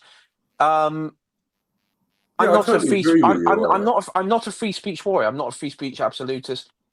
Personally, um, I, if we had like our lot got into government tomorrow, I wouldn't give the shit libs free speech. No. Hang on. Look, we've got to be a little bit careful here, AI, because there's a thing of hiding your power level sometimes. But I would also say I broadly agree with free speech in the sense that I don't agree with hate speech. There is no such thing as hate speech, in my opinion. Right? If you are directly threatening someone with violence, yeah, okay, fair enough. But other than that, there should be no such thing as hate speech. I mean, if you And slander, there are already laws that make it illegal to directly threaten individuals with violence, and I've got nothing against those laws. I would make it illegal to slander the legacy of the British Empire in this country. Yeah, sure, I've got no objection to that either. I've got no objection to that. For example, I would just slander it, and I mean, there are things that I would. I mean, listen, the thing is, AI, we've got a two-tier justice system, whereby if you're a Labour councillor, you can turn around and say that you should cut people's throats with graphic gestures, and you get let off. Whereas if you do a little tweet that is something nasty about Muslims or immigrants or Pakistanis, you can get 2.5 years in jail. Now that's a two-tier justice system, and it's not really a free speech issue. But ultimately, the issue with the Ricky Jones case, Iron Duke, is that just look at the ethnic makeup of that jury. If we didn't have a problem with immigration and it was an all British jury, I think he would have been convicted. Frankly, yeah. Well, unless and they rig that sort of stuff all the time. Yeah. And look at the people who were charged with crimes around the Southport stuff, which let us remind people was caused by the murder of 3 tiny little English girls, British girls. The people who were charged there, some of them were in court within 24 hours, which is unheard of in Britain. Mm-hmm. Yeah, they had special courts run the weekends. Yeah, completely unheard of, and also they would mostly refuse bail. Again, pretty much unheard of. If you go to court, generally speaking, with no criminal records, you get bail. You just do. Yeah, I remember what was his name? Peter Lynch, was it? Who ended up taking his own life because basically he had to deal with Muslim gangs. And I remember, was it on Sky News? He said, "Oh yeah, there were Asian gangs," as he said, just waiting for these people. Yeah, almost gloating about it. For sure, 100%. I think we're having a conversation here, which most of us actually agree with the same stuff. Like I've got no objection to people coming out, people telling lies about the British Empire. Yeah, I'd make that illegal for sure. I got no problem. Yeah, with that. I just think where we're just going is basically you're okay. Like so, I'm not a big fan of it. For just going over to America, just to air out our dirty laundry. Like that's an issue for ourselves, us alone. It's not the Americans or the Europeans or whomever else to sort of out. It's ours alone. It's like the same when the shit lips go, oh, well, what do you think about British people in the Benidorm? And it's like, well, if the Spanish don't like him, they can just chuck him out anytime they like. Yes, exactly. Yeah, and I agree with that. If the Spanish chuck them out, I wouldn't care. I'd say, yeah, well, Spain can do that. Yeah, but I mean, all right, let's ask this question. What do you think of Elon Musk retweeting stuff from Steve Laws and people, which he does fairly frequently, actually? I'm 50-50 on that, because on one hand, he has his retarded view that Tommy Robinson is somehow going to be our saviour, among other things. I just think he's... Yeah, he doesn't understand that. I get that. Yeah, so there's that. On one hand, it's kind of like... It's one thing where, what's Tom going to do? Is he going to arrest Elon Musk, of all people, like he did Graham Linehan? He's just not... Like, it's just, on one hand, on that basis, yeah, it's a good thing. But on the other hand, it's also, you got to be wary, as Henry Fletcher Discord said, where, you know, the likes of Elon Musk and a lot of people within the US like MAGA type crowd, they've got their own reasons for supporting some of the free speech crowd over here. Like, they're not doing it out of pure goodness. They've got geopolitical interests here. For example, you got the counter jihad crowd. They've been platformed a lot because they suit American geopolitical interests pretty well. But it won't be the likes of, let's say, but then you got someone like Steve Laws being platformed by Elon Musk. I genuinely think Elon Musk doesn't know who Steve Laws is that much. He just sees a kindred soul just talking about the decline. And that's it. All right, yeah, I agree with you, Mitch, but how about that we are a bit clever here and we box a bit clever and we use these people? That's the way I look at it. I'll happily... Elon Musk certainly doesn't agree with everything that I agree with. I mean, I happen to like the idea of colonizing Mars, but I hate his transhumanism stuff. I don't like that at all. This is nothing. But I'll happily use him in the same way as I will happily use the American president or the American vice president when they say something about the state of free speech in Britain. I'll use that for sure. I'd say there's a difference between Elon Musk and the actual US state. There is too. Yeah. You're right, Farron. You're right. But I think we can to some degree use all of this stuff. But you have to remember that obviously with Doge, there are people who are potentially loyal to Musk in the US government and administration. So you always have to bear that in mind. And I also think that with Musk sort of, retweeting Steve Laws and with him retweeting Rupert Lowe, it's interesting, isn't it, that Musk is supporting these two who are to the right of Farage and Reform, and Trump is linking up with Nigel. So we obviously know that Musk had his falling out with Trump earlier this year. So I can't help that Elon's just sort of sticking his own oar in our affairs. Well, Trump, you've got your own sort of pet British right wing, and I'm going to have mine. Fair enough. Yeah, and also don't forget, Elon Musk is actually a South African. He's not an American.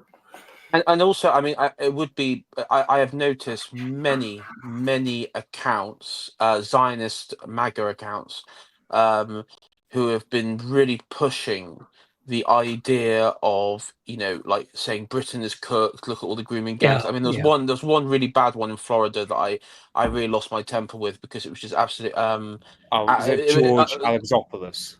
Is it that guy?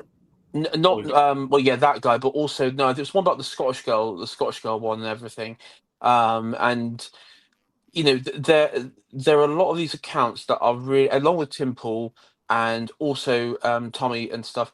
The Zionist ones seem to be they're the ones that are creating the energy around this whole UK civil war thing, or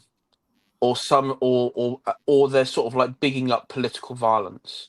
Like, they seem to be the ones bigging up the idea of political violence. And I know today the likes of Steve Laws, Zuma Historian, and people like that have been having a back and throw with people like AA and stuff. And the accusation is basically they are being used as tools for something else. Now, and they say they're not. Yeah, but bear in mind, AA is a total doomer who sees no solution to anything. I mean, look, I like some of AA stuff, and I used to when he did long streams. I used to watch a lot of them. But he is a complete black pill doomer, really. Like Nothing's any good according to AA, you know. Something I want to say about that AI is I think AA's been really unfair against them because he's outright lying, saying that they're pro-reform when they're not. Like, if you follow Zuma and Steve Laws, you know they're not pro-corrupt. No, they fucking hate reform, both of them. Yeah, so it's all AA going, because I wrote Populist Delusion, everything's elite theory. If there's anything that goes against elite theory, well, you're just a moron, aren't you? And look, don't get me wrong, I like quite a lot of AA stuff. I first got to know Lady Shalot on because she was a moderator on AA's streams. But yeah, he tends to be black pill doomer about everything. I want to get Bede and Therium to have a bit more of a chat, but before I do, because I know he's got to go early, Adamant, what's your take on all this stuff we've been talking about? Well, I thought the AA thing today kind of it did make me laugh because there was a tweet he made about in response to Zuma where he was like, oh, you know, these people getting all emotional and it is showing this, that, and I was thinking, hang on a minute, like you had like a 6-month spurg out when you lost a debate to Keith Woods, you know, and went on like an absolute rampage against Joel Davis when the same thing happened there over something that was largely just a misunderstanding. And of course, you know, he now comes out and says that those two are like Fed ops, right? And I mean, maybe they are, but he said the same about Nick Fuentes, but now suddenly he thinks Nick Fuentes is amazing because Nick Fuentes also doesn't like Trump, and it's like this is all a bit convenient. Guys, is Zuma Historian not the guy who's done all the Rhodesia videos and all this stuff? Yeah, he has. Yeah, he's not a Fed guy. I can tell you that much. He's not. Considering he's done loads of videos on like the mid-century German youth movement. Oh yes, I'm sure that he's like a total populist, right? Yeah, he doesn't strike me as a Fed guy at all. I have really enjoyed his Rhodesian videos, for example. I think they've been well researched and well made, and I just don't think he's a Fed. And I know damn well Steve Laws is not. So, you know. Well, I mean, AA doesn't mesh with Twitter because he gets quite he kind of like takes people at their worst interpretation that he can sort of get away with because he's kind of been burnt by a few people on there. And it's kind of annoying that since he moved away from like the unpopular opinion stuff, he's just become more of a full-time Twitter poster, which is like the platform where I don't think he does a particularly good job.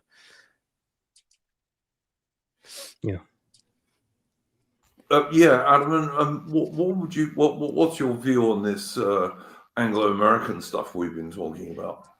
I agree with Mitch on this. I think this whole going over there and pleading for help, and then you've got all these dickheads going on about how they'll be viewed as liberators when they show up. It's like, well, hang on a minute. Like most of the gay comes from America in origin. Like, that's not to say that we didn't have some agency and our own elites weren't really quick to sell us out, but you know, a lot of this stuff did in large part originate over there.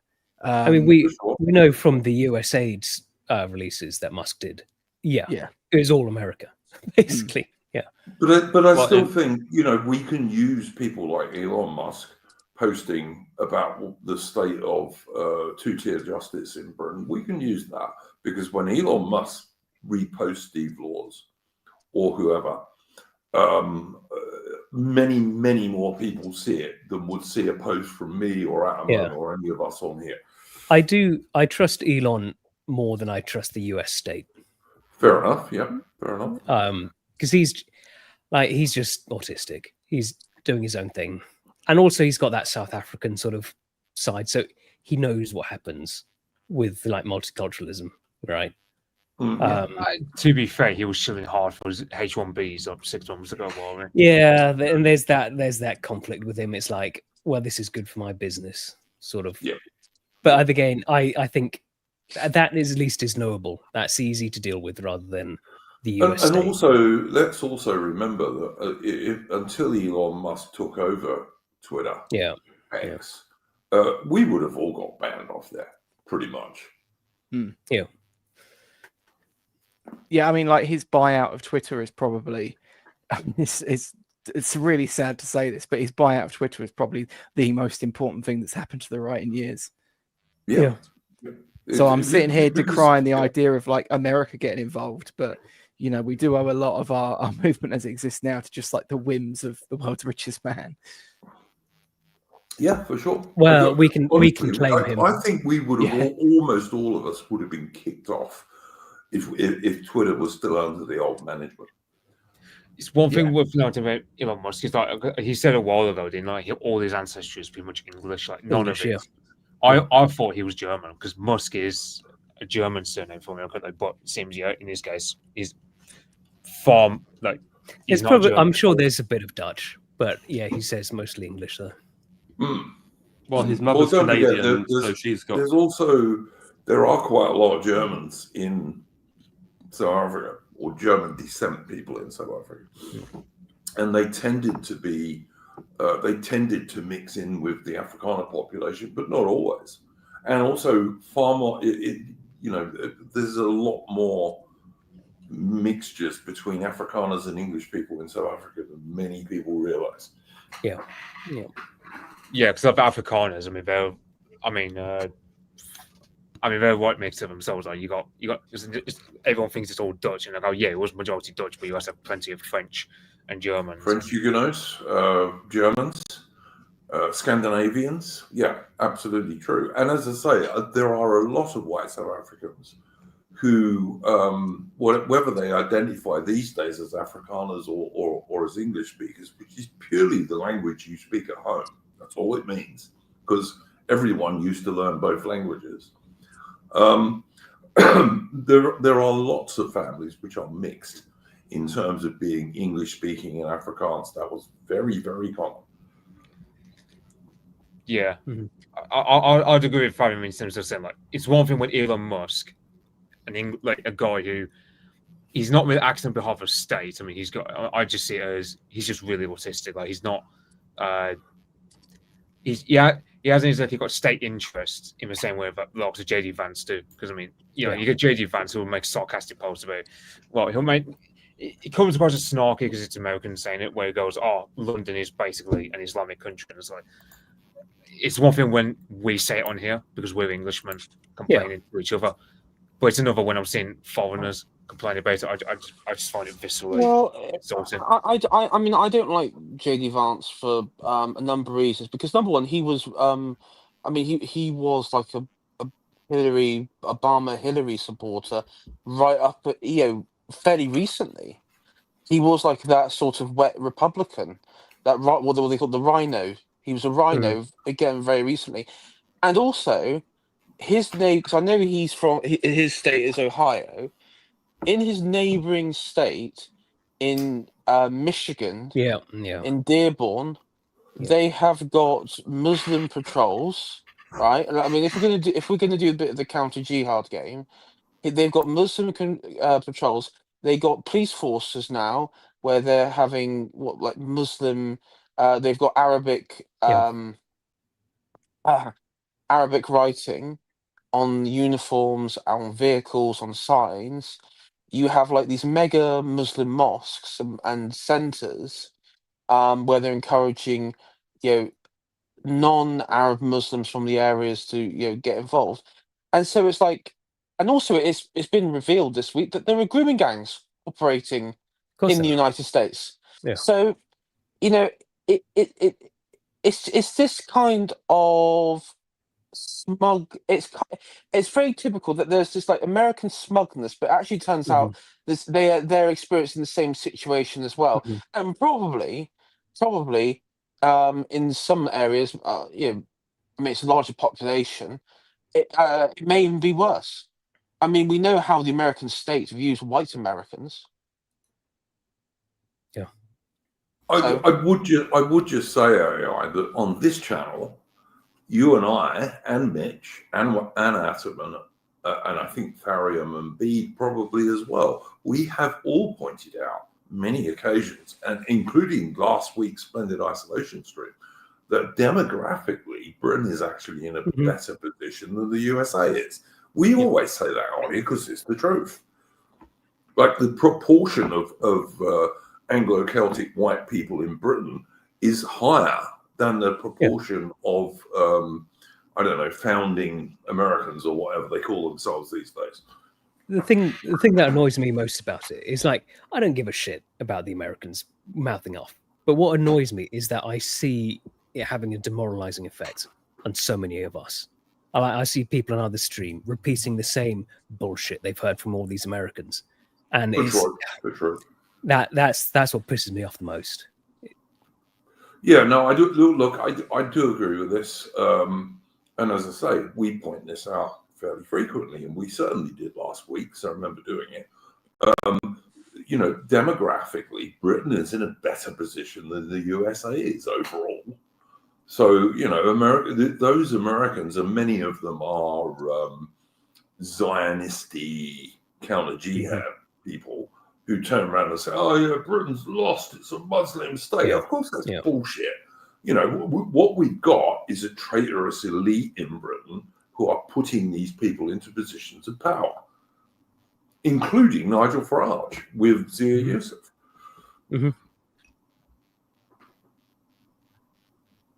Yeah, it's weird how we were told Zia Yusuf was only meant to be around for the Doge stuff. And then He'd be taking a backseat role now. Head of policy now. Head of policy, head of everything. Head of the party. I mean, you can see he's being groomed to take over from Farage. Yeah, obviously. Actually, it's worth getting people's opinion. What do people think of his claim that I want to bring in the American-style cabinet system where you have anybody we appoint is a cabinet member; they don't have to be an MP. Because I've got mixed opinions because I can see one benefit. Well, here's the thing: because once Reform get in with 400 MPs, 99% of them are going to have no experience and they're probably going to be very poor quality. So I can understand not wanting to make them cabinet ministers, but at the same time, it is a bit scary because who on earth are you going to parachute into there? Yeah. How many of them are going to be former Conservatives and former Lib Dems, and you know? That'd be a lot. But yeah, it's tricky because there is a benefit of it, but I can also see it being just rampant corruption.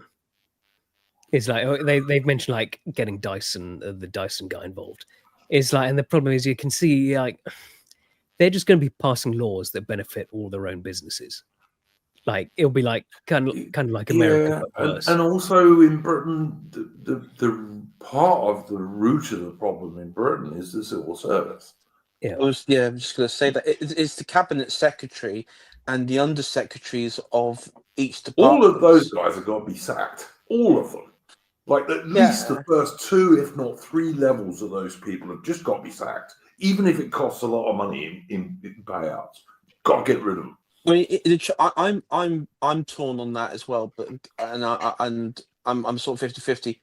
My first reaction to that is where it'll make easier for cabinet secretaries to basically dictate to, you know, whichever prime minister who they want in as secretary or minister for this, that, or the other, and it will allow, you know, as you said, that sort of cronyism, you know, where the cabinet office just has even more power than it did before.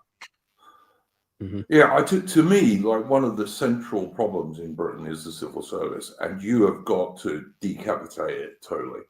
I think it's got to go deeper than that, actually. But you know. It is deeper because it's even like in local government. I mean, you look at Essex and Kent Council now. Reform have pretty decent majorities on the council there. You know, they've got a sizable majority, and yet when it comes to flying, even something as simple and I would describe as a non-issue of flying the English St. George's flag or something like that. They are even kicking up a fuss about that on the local level council, and they're deliberately sabotaging it. And also, not to mention that the councils are organised and run their workers by unions. You know, and the one big factor, I mean, is also the power of the unions to use workers in the public sector to basically disrupt any plans that goes against the system. The people that you're seeing, you know, with the hotel protests, stand up to racism, doing the counter protests, a lot of those people work in councils. I have seen letters, I have seen emails from Unison, for example, as one, and Unite and others, getting their council members out to demonstrate at these protests. They did it last year in reaction to the riots and protests after the Southport massacre. Well, Reform had one of their councillors go along to Epping, where he said Islam is evil.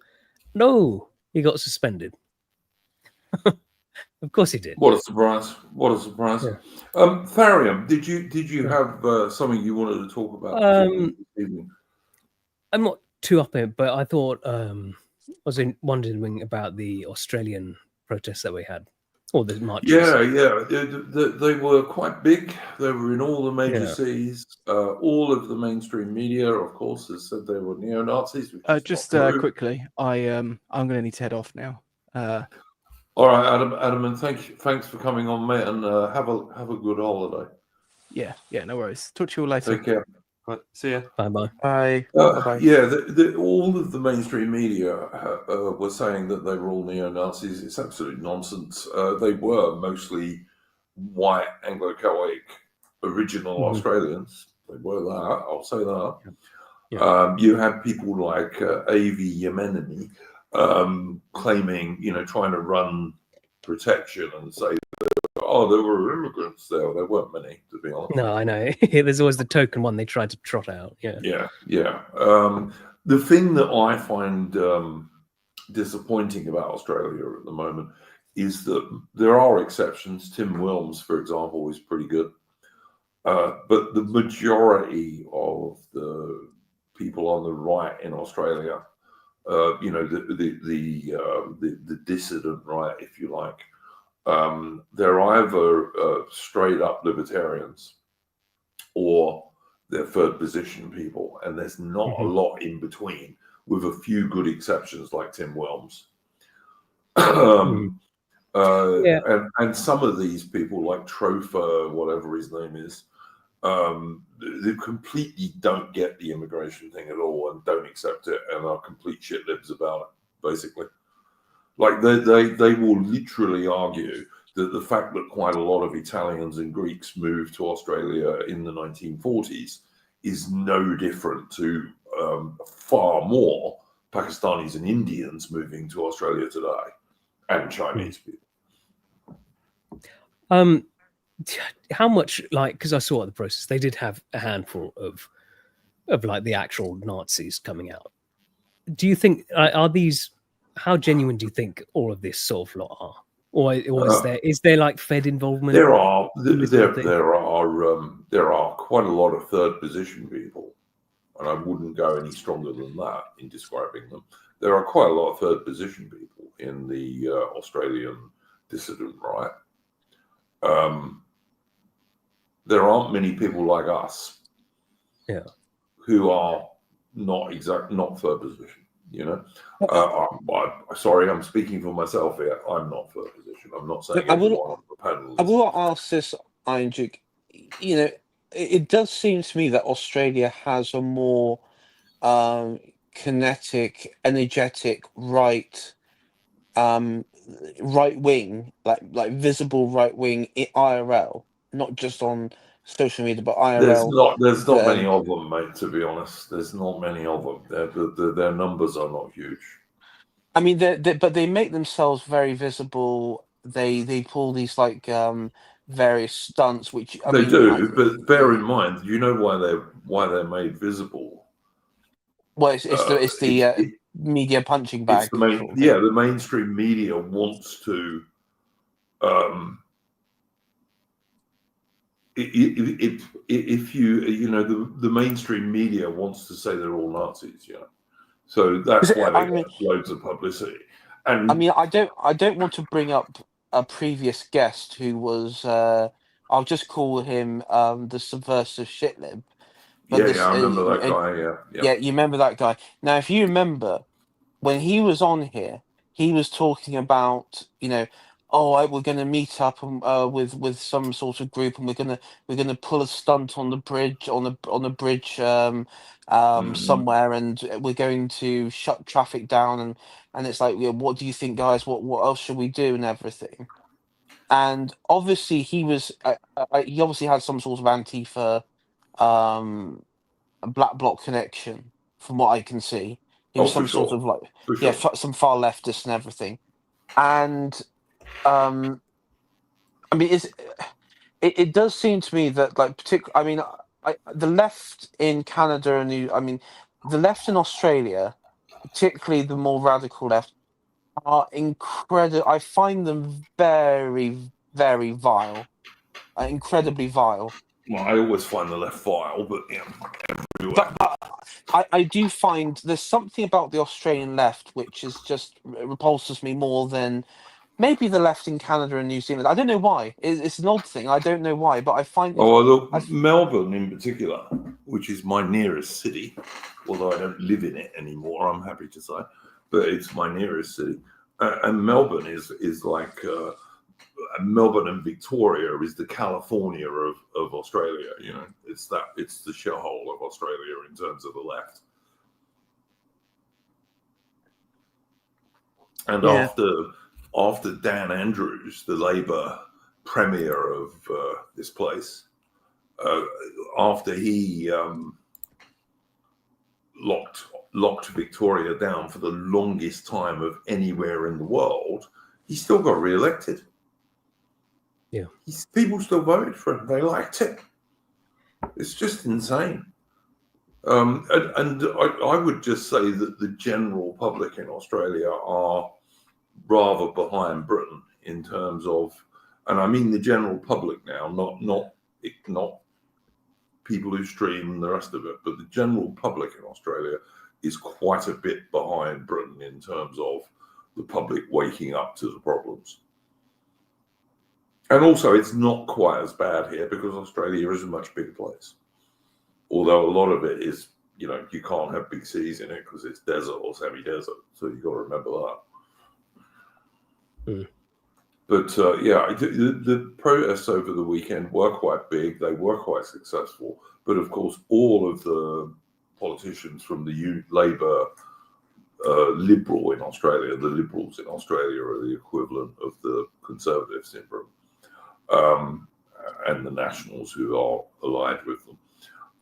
And those guys, they're the uni party here. They've all condemned everything. The mainstream media here, which is all crap, has all condemned everything here.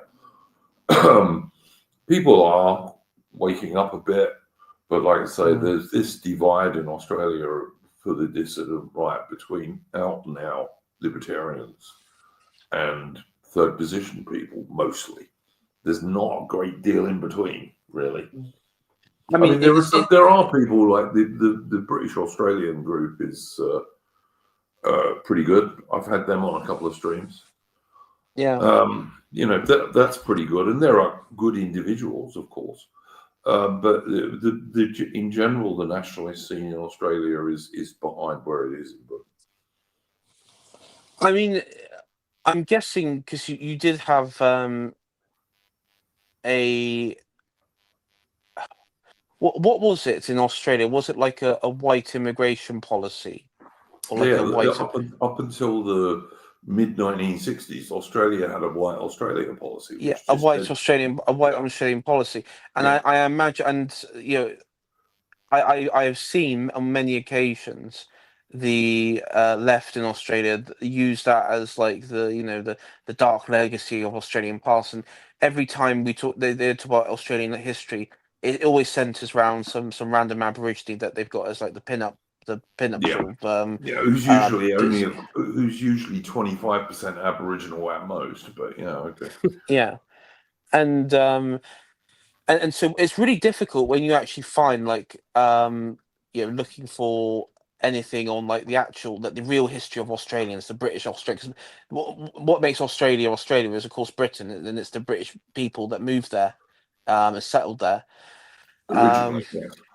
originally. And I mean, even like, do you know what's incredible? I've got a book on Captain Cook, but when I was even looking through the reviews of this quite decent biography on Captain Cook, you even had like shitlibs come out and said, it was even one like fucking moron that said he killed millions or something, and I was like, when Yeah, but he sure killed he did. millions Yeah.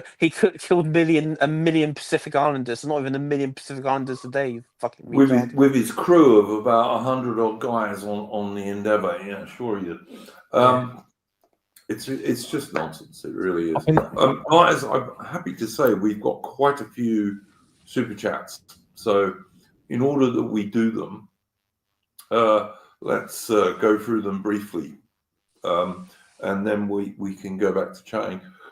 First one's from Rudd Three Trees, and he sends us $25 US. Thank you very much, Rudd Three Trees. Some support, guys. I missed the first hour. We'll listen tomorrow. Did you guys see Dan Tubb and AA's back and forth today? And what are your opinions on it? So I'm just going to throw that over to the panel. Basically, it was basically more of the same as what was talked about earlier with Zoom historian and Steve Laws, and it's just basically AA just being his usual self. Just even I when like when Dan. I will say I do generally like Dan, and I did like one of the posts he did to AA. So yeah. Was this on the use of protests? Was that what this conversation was about? I think kind of in general. And other things. Yeah, I mean, look, I've always stated for a while that, I mean, meeting up in the centre of London with Tommy Robinson and protesting isn't going to change anything. And personally, and I stated this last year, before the Southport, and even after when there were meant to be planned demos in London, I did a whole stream where I was telling people not to go to it because, and I know people, I know recently, for example, Carl has had a back and forth with people with AM on like trying to compare this to the French Revolution, and it really isn't. I mean, on a pure historical level of what happens, it really has no comparison to the French Revolution for obvious reasons, but more so that the French Revolution was a genuine. I mean, it was a genuine political change within the country through force of violence. It wasn't like turning up in one place protesting. It was actually force of violence. And I will say that I talked about the unions, right, that unite in unison, getting their members out to protest. If you think about it like this, that our current system is, that we have in the West is democratic, and everything that is, they draw their authority from the people, right? From the will of the people. A form of protest is used by government as a way to show the masses, this is what the people want. And so a lot of protests which are quote unquote successful are usually things that have already been agreed and governments want to institute. Yeah, Black Lives Matter, LGBTQ, all that stuff. The government likes that. Of course they do. And so protests only work if you're using it to big up your own agenda. That's the only time protests work. And so, I mean, that's my view on it, and maybe some will disagree, but I'll disagree to this extent, AI. The reason I would never go to a Tommy Robinson protest is because he has Israeli flags flying over Union Jacks, and I won't go to any protest that does that. I'm happy for Union flags, crosses of St George, Scottish flags, Welsh flags, Northern Irish flags. I don't even care if Australians and New Zealanders and Canadians want to go, great. But what the fuck has Israel got to do with it? That's all I would say. Well, they're the ones protecting us from absolute destruction, apparently. Sure they are. Yeah. Funny enough, I thought it was the RAF who was protecting them, but Yeah.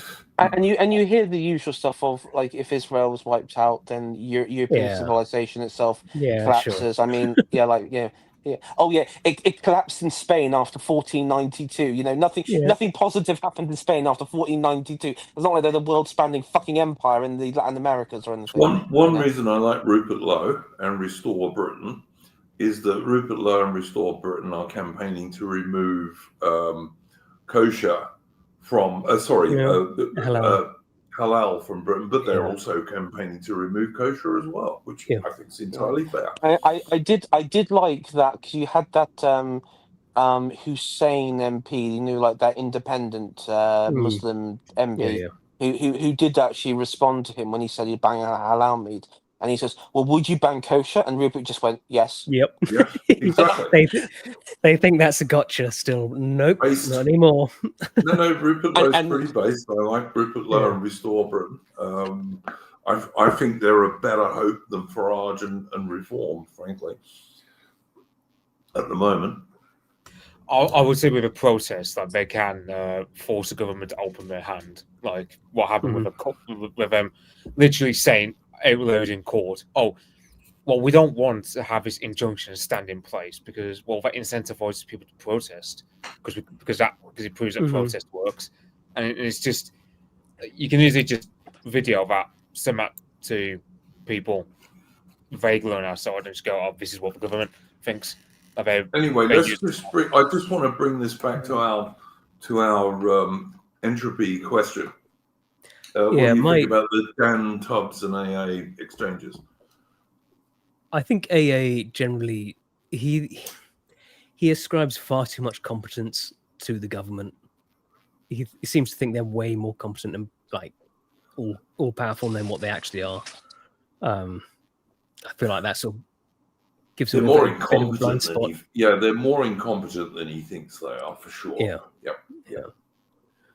Because it's because like their discussion about civil war he had, as if Starmer can just command all the military to go open fire on some town. It's not. No, he can't. But he sort of acts I think he might come unstuck if he tried. I've got to say. Yeah, but AA acts like he can, which no. So he's I don't know. His perspective's a bit. His perspectives on these things are a bit off. But yeah, like AI was saying, like you're not going to go to a Tommy Robinson rally and then suddenly overthrow the government.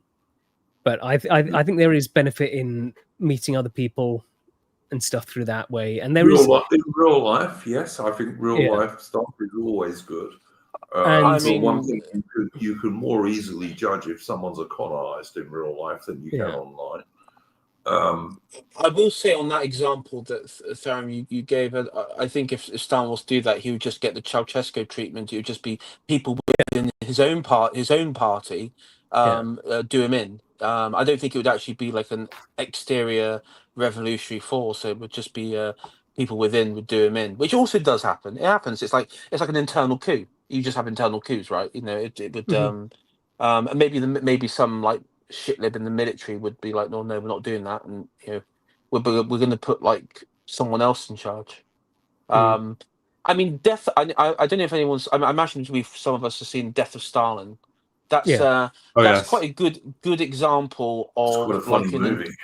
It's a funny movie, but it's also a good example of an internal coup. Where we can't have where Beria and people like that were his faction were removed, and that's one example. Mitch and Bede, I'm just going to ask you guys if you've got any comments, because we got paid chat for it on the Dan AA stuff. AA's brown, so I'm going to trust that over it. Well, when we win, we know who's getting deported first. Well, he's half brown, actually, to be fair. Yeah, But, okay. he's not at first. But like I say, I like some of AA stuff. But in terms of the Dan and AA arguments, I was pretty much on Dan's side, I've got to say. But then I think Dan is quite based. He's quite sensible. There's also, like, again, it's something that AA sort of overlooks is that, and that I mentioned earlier with the Americans and their slot posting, is that it's good not to just have constant demoralization and just any sort of win, like any sort of little thing that gives people a bit of hope is good. Good. Yeah, no, I agree with that for him. Like even like, you know, he's been very negative about the flag stuff. But I saw the other day he did have to say that while he was driving down the road and he saw like it lined with Union Jacks and English flags, that he sort of said, yeah, he was feeling a little bit of a pang of patriotism creeping in. Yeah. And morale is important, as any military guy will tell you. Morale is vital, actually. You know, if you don't think you can win, that's not good. You know. Yeah. So I do agree with you about that one, Terry. All right, let's go on to the second one, which is from Mighty Balzac for $5 US, and he says, "I can't help think that a World War I soldier knee-deep in freezing mud would have approved of using that flame for cooking. Not if it was some brown invader." Mighty Balzac is my opinion on that one. I don't think they would have liked that at all, bearing in mind that flame is commemorating their dead mates. Yeah. So yeah, I'm going to have to disagree with you on that. These are very different situations. He's not. This isn't in the mud, is it? So I wouldn't really compare them. No, exactly. So I'm going to have to disagree with you on that one. Does anyone else have anything to say on that? It's just, yeah, they just don't get it. I don't think he probably has no clue that guy doing that. He's just, flame. I'll just cooking it. Yeah, he doesn't realize it's a commemoration of like hundreds of thousands of dead people. Yeah. Exactly. All right. Parakeet Shit Patel sends us $5 and says, "Courtesy the Indian government for all your hard work. Please enjoy SAR." Thank you very much, Parakeet Shit Patel. And this is how it should be. And the Indian government. Thank you. The Indian government should be paying us. Yes, we civilize them. And finally, we have $5 from Gerin, who is a regular supporter of this channel. Thank you very much, Gerin. And just says hello. And Gerin gives us a donation most weeks, so it's much appreciated. And for anyone new in the chat, such money as we get, and we never get that much, but what we do get just goes straight back into the channel. It pays for the StreamYard's unlimited streaming, which we have to use, and it also pays for streaming on YouTube and this kind of stuff. So it just goes straight back into the channel. It's very much appreciated, and thank you very much to those people. ING, I've just realised you can no longer criticise people for receiving Indian money online now. No, absolutely. Next time someone will say, "Well, you took money from the Indian government," ING. Yes, absolutely. Well, I did say at the beginning, I said, if the Indian government wants to send me money, I mean, the British government sends the Indian government millions of pounds every year. So maybe they should give us a bit back. You just argue it's a rebate. It's a rebate of my own money anyway, so it doesn't really matter. Yeah, I mean, especially given the British created India in the first place. You know, until the British arrived there, and people like Robert Clive and all the rest of it, there would have been no country called India. It was just a load of independent states, burning their wives. Yeah, burning their wives and strangling travellers on all their roads and all this sort of stuff. But Britain did quite a good job. I mean, even to this day, the vast majority of the railways and railway stations and main roads and dams and schools and universities in India were built by the British. Yeah. Most of their infrastructure. It just reminded me of Bridge on the River Kwai again. Now Duke, where he's like, no, we've got to do it. We've got to get this bridge built. And at the end, he's just like, what have we done? Yes, indeed. A good point, Bede. A good point. All right. For our final few minutes, Bede, you haven't said all that much. And Fariam, sorry, I think I did ask Fariam earlier. Mhm. Bede, did you have anything particularly you wanted to bring up? Well, we've kind of gone over what I really wanted to, which was the Labour government shenanigans and the stuff with reform. So nothing else really. Other than the fact that I don't know if anybody saw, but Trump drone striked a vessel from Venezuela that was carrying drugs and other stuff, but apparently it also contained illegal migrants. And when JD Vance was questioned on it, he said, "I don't give a fuck," basically. Yeah, Good. That's the attitude I'd like to see from the British government. Is that Brian Krasenstein who questions him about on Twitter? And it's that Brian Krasenstein. I don't know him. Who I mean, the guy is big, 5'2", and I don't know why. And I don't know if you've ever seen any photos of him, but he and his twin brother are tiny. Even compared to women of their height, they look tiny. I mean, I suppose he goes to Robert Reich, though. Yeah, sure. But yeah, no, very true.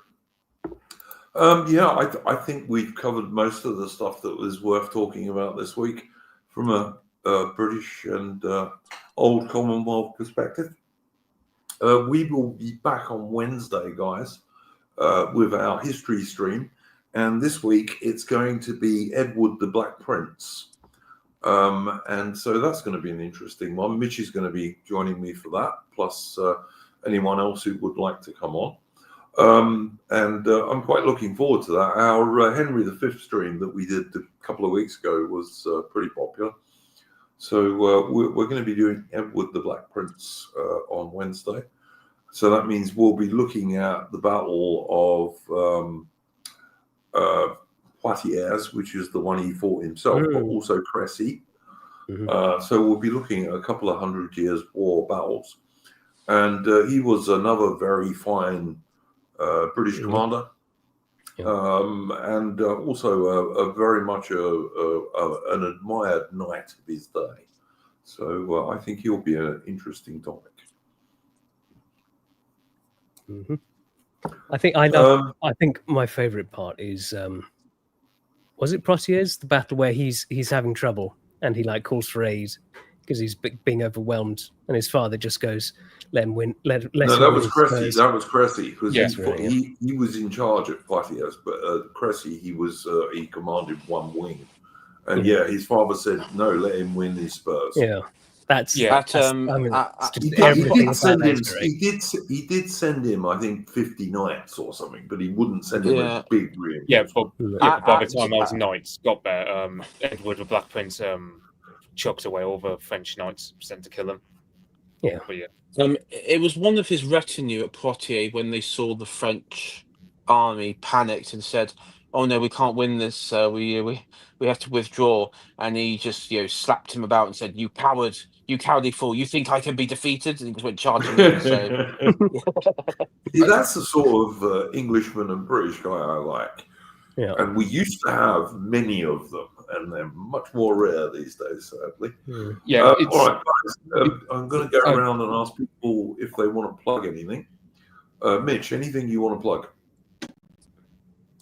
I was just going to end. I was just going to end that little decision by going. Favorite bit of Crécy was there's a famous painting of Edward in his black armor, famous paying his respects to the dead king of Bohemia, who was blind and had to be tied to two of his other horses in order because it's funny how a blind king of Bohemia, that was the only section of the French army that was able to put pressure upon us, and afterwards I think it's but then that's. Yeah, so I'll be doing it. I'll be doing my Edward the Black Prince. I hope, for argument's sake, that as I'm doing it, I hope Netflix don't come up with an idea of trying to do a series about the Black Prince. Oh no! Yeah, no. they'd almost certainly make him West Indian or something. Yes. Oh yeah, but they would No, overplay the no, black part. no Yeah, joke, that's- Mitch. No Oh, joke, Mitch. actually, Mitch, you've reminded me that series about Hastings and William the Conqueror and Harold Yeah. has done really badly. Yeah. They're getting next to no viewers because it's got black Anglo-Saxons Yeah. and black Normans in it, which You of can- course is You can utterly tell again. We are winning, like with this stuff, but like, everyone's just sick of this shit, and so I'm just not interested anymore. Yeah, people are not watching it, and the BBC spent a lot of money on that. Which is I mean, mad because sorry, because the production quality just looks terrible on it. Like even if you ignore all the woke crap, like the armor's crap. It all just looks crap. So what did you waste all this money on? Yep, totally agree. I mean, Yeah, the best bit from and you know I've cited Mark Morris, and he did break his silence because the BBC used to use him for documentaries on that period, on Anglo-Saxon period and Normans. They used to use him, and he just had like one big rant on Facebook about it, of just like, I mean, he didn't explicitly mention. He called it like the questionable casting choice, which I can sort of like can tell what he means by that.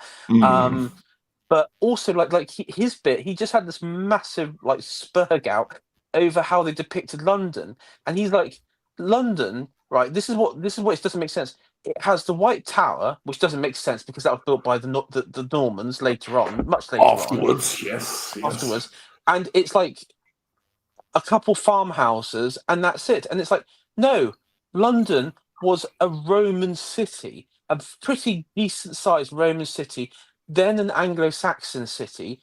It wasn't like a fucking Skyrim city of like 5 homes and 1 castle in the middle. It was a considerable city, and also the bulk of the army that were meant to go on the way to Hastings didn't actually a large portion of it didn't arrive on time, and so they were actually in the city of London itself. I mean, we are going at some stage to do a history stream about Hastings and the aftermath, and I'll probably be doing that with Mitch and whoever else wants to come on. So at some stage we will address a lot of this stuff when we do Hastings and the aftermath of Hastings. So, but the best bit, the producer though, Iron Duke, went on the Mirror and into the Mirror, and the journalist asked him about like the poor reception, and the response was, and I put it on our Discord. Well, we don't have enough source material. We don't know what happened at that time. We don't know. Considering that the Normans wrote a massive book, the Domesday Book, chronicling all the looting and rapine of the kingdom they just conquered, there's not enough fucking source material. Guys, excuse me for like 2 minutes, please. Just carry on.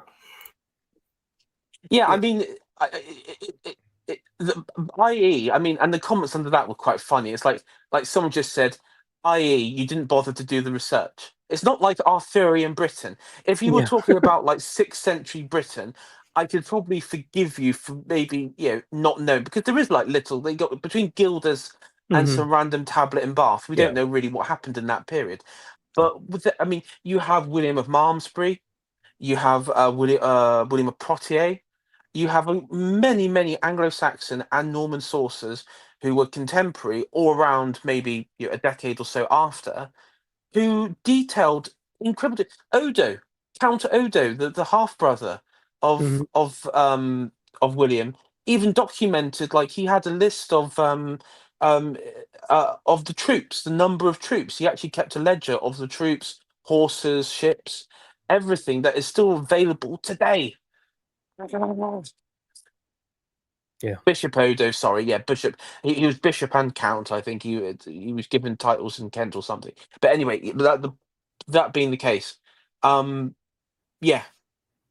it's crazy.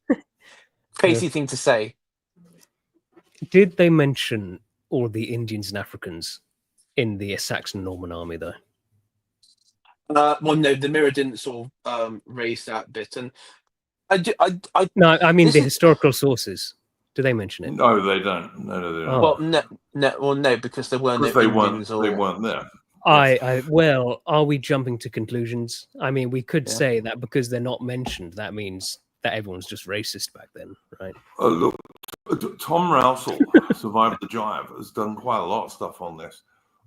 Lefty shit lib historians and archaeologists in Britain are desperate to prove they can find a single black person anywhere in ancient Britain. Oh yeah, but you know, there was a book I found on Amazon one time where it's like, King Offa of Mercia, the first black Anglo-Saxon king. I've got that. I got the copy of that book. Oh, I've got it. I've got all the PDF. I copied it all into PDF pages, and oh yeah, it's a stretch. Well, my father was born in London in 1933, and the first time he saw a black person in London was in the 1950s when he came home from the army. Yeah. In London. It's yeah. The other thing I remember with the stuff was that they said I've lost it. I can't remember. I've lost it. Never mind. Mighty Balzac, and I put his comment on the screen here, says we missed his super chat. We didn't, Mighty Balzac. I did actually address it. I'll just repeat it.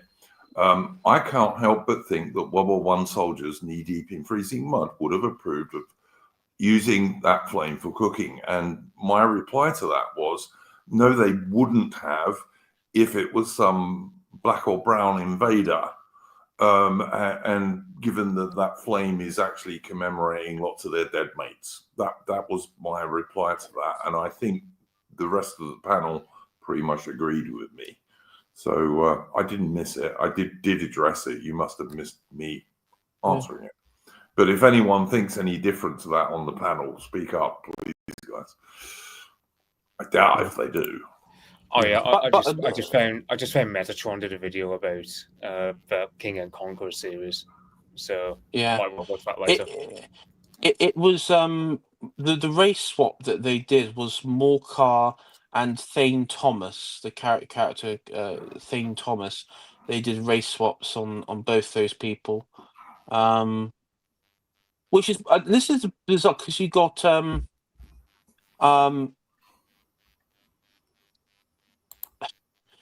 you've got like okay sorry, but you've got like freaking Edwine of Mercia who's white. So how's that possible when Morcar's black? What's going on there? What are they saying? Their mother was a coal burner or something? What the fuck is this about? Well, yeah, it makes it comical. Like all these black guys in Anglo-Saxon England, it just makes it comical because it's just so unrealistic. Yeah. Do you know what's funny? I mean, let's just pretend for a second we're not racist. A minute, okay. Let's just pretend for a minute we're not racist. If you're watching it, and many people who I guess aren't racist who do watch it, all of them sort of say, "Well, it just takes you out of the story." You want to be transported to 1066. You don't want to be thinking of like fucking Notting Hill Carnival. When I see it, I think of Notting Hill Carnival and Windrush and like current state of modern London. And so on the pure like, and I actually had a look because somebody said that, well, actually to film in this country, any like film production, you have to have like diversity in your cast, like it's written in law. And it isn't. No, it's not. That's the exception. That's one of the few places where they can actually have exceptions. If it's a historical production, you don't have to do that. Yeah. No. You do not have to do that at all. There are incentives to do it though. There are some like incentives the government will naturally grant on filming production, filming rights. But apart from that, there is no there's no written rule to do that. So so the BBC did this, you know, knowingly. And the funny thing is, and this is where I don't. I mean, surely they didn't just do this for like rage bait, because of course we're all raging about this. The people who were going to watch this, right? They would have had marketing people down and said, okay, it's people like me and Mitch. Like me and Mitch are like the target audience, like autistically obsessed with that era. People like Mark Morris. People who like history, yes. Yeah, yes. people who like history and everything. If I was doing a production of that, I was talking to my dad about this actually, because he watched a bit of it and he was not impressed with it either, for similar reasons. And I said, like, if we were actually doing it, I would, you know, it wouldn't just be like the casting. I would make sure like the belts, like something as minute as like the breed of the horses, for example, was accurate to that time period and everything, hairstyles, everything, the works, clothing, location, all of that. I would make it, you know, I would go all in.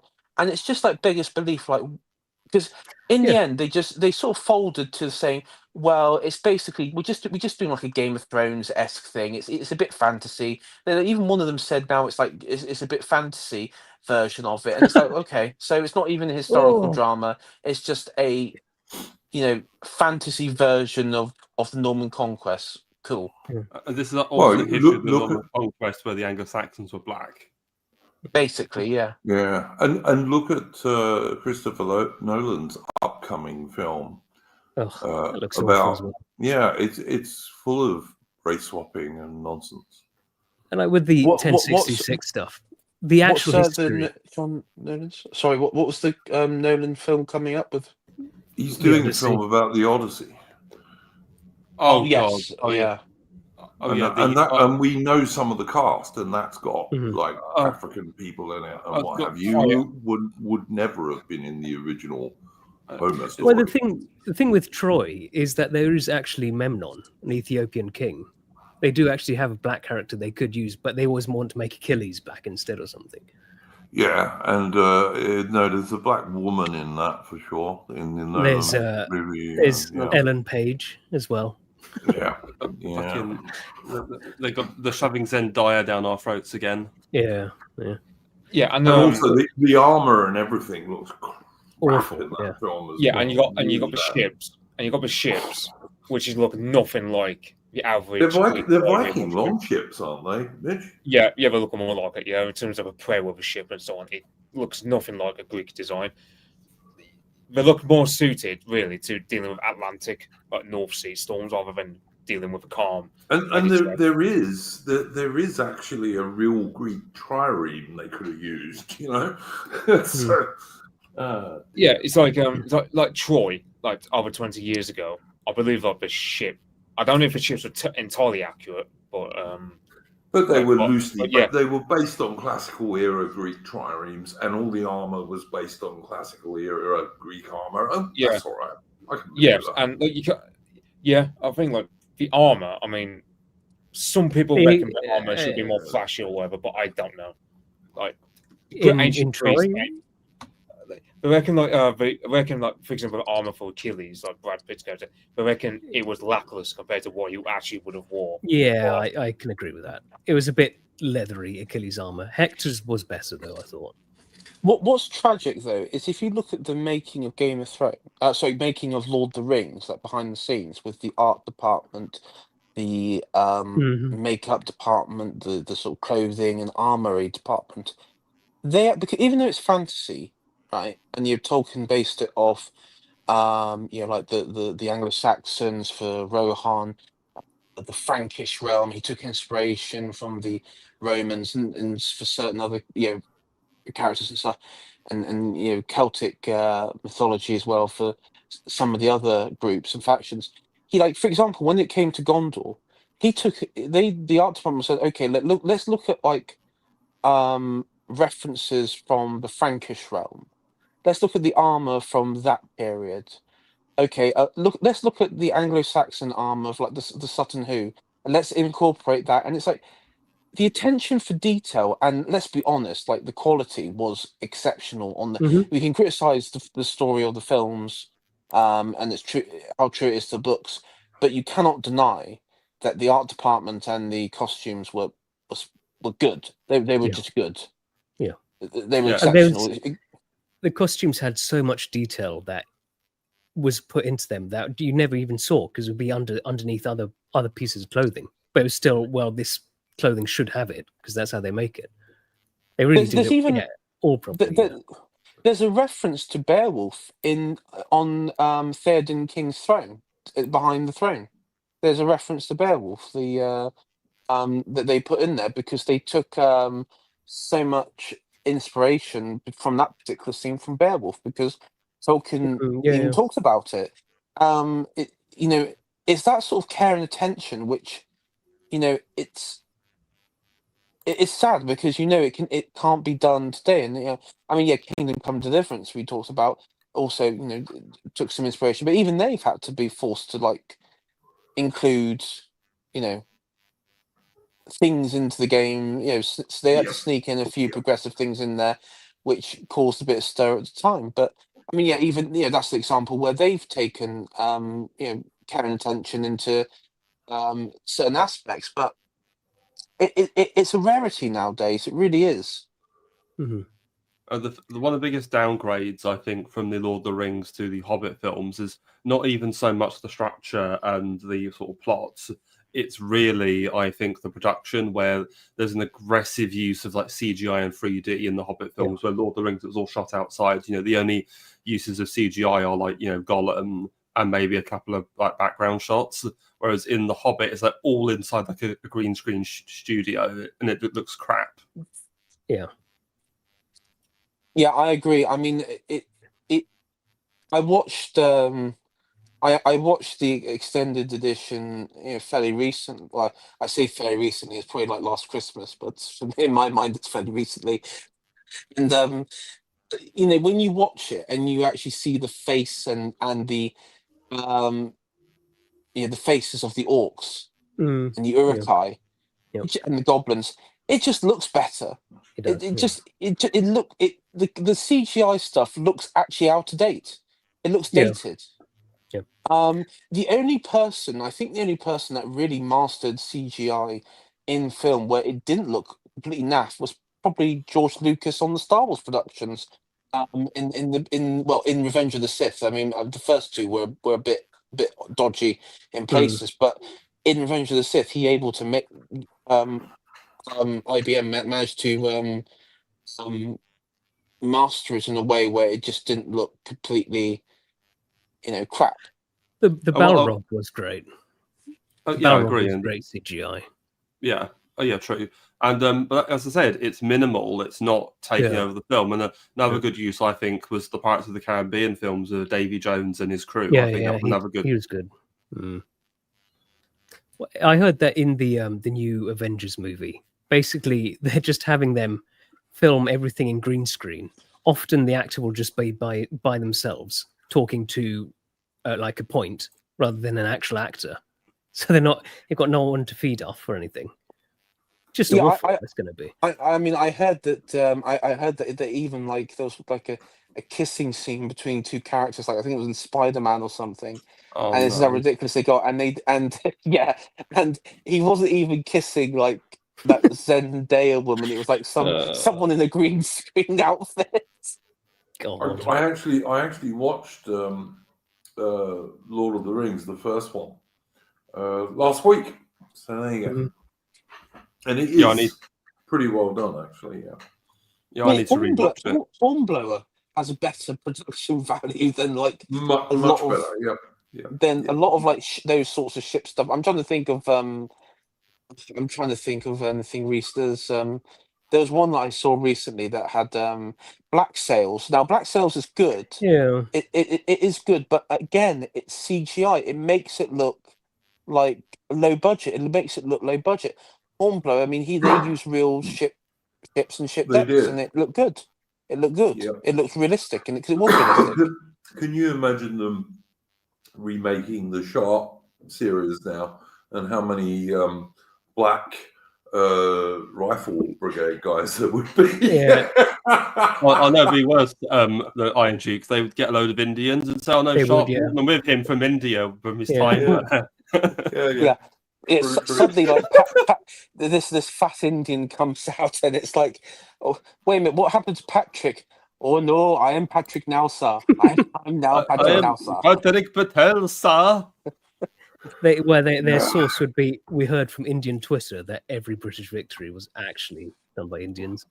Yes. Yeah, I've seen people claiming that. Yeah. Which is quite strange when the Indian soldiers, they had some in Egypt. Pretty Yeah. much, and some in China, and that was about it, really. Nowhere else. Yeah. Egypt and China were the only places, and Persia and so on, who were on the borders of India. But I mean, not anywhere else. Like there were no Indian soldiers fighting in South Africa, for example, in the Zulu War or the Anglo-Boer Wars or whatever. Well, when you're in India, it's a large country. You need some cannon fodder to fill in your ranks. So, Mitch, anything you wanted to plug, sir? Apart from our Wednesday stream on Edward the Black Prince, which I think we've already done. Nah, not that I can think of now. Bede, would you like to plug your channel, sir? Yes, you can come to my channel where I discuss many different topics. The main thing I'm working on is a series on modern Iran. That's on a bit of a hiatus at the moment and probably won't resume until October, when my friend Hunger returns from Lebanon. I have a stream series I do most weeks called the Archival Discourses. I'll probably do a stream at some point next week on Tuesday. Not sure what I'll cover yet, but stay tuned. And there's actually a stream I'm going to be doing on AI's channel tomorrow, if that's still up, AI. Yeah, it's still up, and we're going to be doing a stream on the Romanian Revolution of 1989 that did in the Ceausescu's. We're going to be basically watching this raw footage compilation of a documentary called Videogram of a Revolution, made in '92 by a German documentary team, which has been translated into English through Romanian as well. So it's quite a good bit of footage because it does explain the more chaotic scenes, like the famous balcony. We all know the famous balcony moment with Ceausescu. That is a remarkable thing to have on tape. Like the actual moment you can see when it just all flips. Yeah. Yeah, and there's multi layers to what happened there, and because I've got it's all on like translated, so there's bits of like what he's saying on the balcony which you can pick up, and he's like the moment where he realizes like who's turned against him within the party, and it's by then it's too late for him. Yeah. There will be a link to AI and Bede's channel in a pinned comment under the stream after the stream. Lofi Sheffield in the chat. Tolkien did not lose his only son in World War I. In fact, Tolkien himself fought in World War I on the Somme. And he was lucky to survive because he caught trench fever, which is probably what saved him. You may be confusing that with Rudyard Kipling, whose son was killed in the First World War. Yeah, Tolkien had 3 sons. Yeah, and they were too young to be in the First World War. He was in the First World War himself. Yeah, Kipling, Lofi Sheffield. I thought that's who you meant. No. Sorry, mate. That's okay. Therium, is there anything you would like to plug that you've got? Streaming tomorrow with Brutus again on his channel, 7 p.m. British time. Just talking stuff. Got a few other people should be joining. I might have to check that out. I haven't watched Brutus for a very long time. I used to stream on Brutus' channel a long time ago. He's a funny guy. Got some yes, funny he does have his strangenesses, but Yeah. then so do we all. He's always been good to me though, so I don't begrudge Oh, him any of listen, it. Adam and I used to stream with Bruce quite a lot. In fact, we kind of started this channel when Bruce stopped streaming for a very long time. So, you know, AI. Would you It like was to? I was going to Sorry. say it was last week I got Jack on, and I mentioned during the stream I was saying, Iron Duke, he really wants to do a history stream with you or something. Brutus thought I was talking about him. And he's going, "Oh yeah, I'd come on." I was like, no, I mean Jack. Oh, listen, I would have Brutus on here as a guest for sure. Yeah. I mean, do tell him if he wants to join one of the. If he wants to join one of these streams as a special guest, I'd have him on for sure. I got nothing against Brutus. He just stopped streaming for a long time. Yeah. Beware of the Ides of March, Iron Duke. Beware of the Ides of March. Sorry, I'm just doing a joke. Don't ignore me. It's okay. No, I know what you're saying. But also, I'd like Jack to come on here. I've asked him to come on. We have a bigger audience than Bruce, so he really should come on here. But you know, I can't make someone come on. They have to decide if they want to. Jack's often quite busy with stuff. Yeah, no, I know that. I know that. But I like Jack. Jack came on for our Waterloo stream, which was good. AI, would you like to plug your channel, sir? Two things actually very quickly. So first of all, the one that Bees mentioned, we are streaming tomorrow at 9:30 on my channel, British time, about the Romanian Revolution of 1989. We'll be watching footage of it, commentating on it, drawing, sort of the comparison on it, but just looking at it all. It's a really interesting set, so check it out. I will issue trigger warnings for everybody that there are scenes of torture and a bit of violence in it. So that's just for your audience up there. If you are squeamish of a bit of like beating up and tying people to ropes and beating them up and stuff, there is a bit of like unpleasantness on there, and so I will give everyone that warning. I can't blur out the dead bodies. There's quite a lot of them, so It would be like when we watched Adam Curtis on my channel AI, and had all the corpses in Afghanistan. There's nothing we could do about it. We just have to let it roll. I would suggest, guys, if you're going to do that, don't do it in the first 30 minutes is the main thing, because otherwise you may get your stream taken down. Oh, that's a bit difficult. Well, there's a woman that's been shot by a sniper, but she's still alive. It's just she's in quite a lot of pain, but it's right. She got over it. As long as she survives, that's the main thing. She got over it. Just a flesh wound. Might have done us some good. A bit of interesting talk around a dinner table. I don't know. Knock some sense into us. Who knows? Served her right for gossiping down at the fish market. Exactly. Marketplace. The second thing I want to promote is we can officially announce now. I am part of the Pendragon, which is the Beowulf Foundation, the Pendragon Group, of the restoration and preservation of castles in Great Britain. Cool.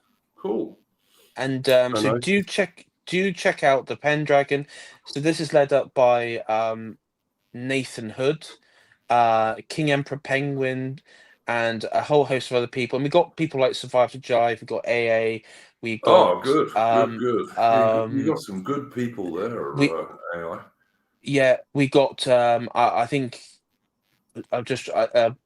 It's quite embarrassing. I've forgotten Polly. Polly. I think we've. She was the one that had her family had some Bowden tapes. Apparently, back along. So she see her about. We've got quite a good host of people on there. A lot of the Lotus Seat. Bo from the Lotus Seat is on there. He's a good guy. Good. And we even have a Telegraph journalist. Was it Charlie Astor, something or other? So we've got quite a good set of people, and I've just seen Soram on the chat there. I am tempted now to edit the footage and just put like John Carpenter or some sort of synthwave over the torture bits. So where can people find this Castle Group AI? Okay, so if you are on if you're on Twitter, go to the Pendragon Foundation. Can you AI? Can you send me DM me the link on X? I Or put it up. If you put the link yeah. up on your X account, I'll see it and I'll retweet it, and then people can find it that way. I thought you said it was the Pendragon Society, so search for that, and it came up with pendragonsociety.com.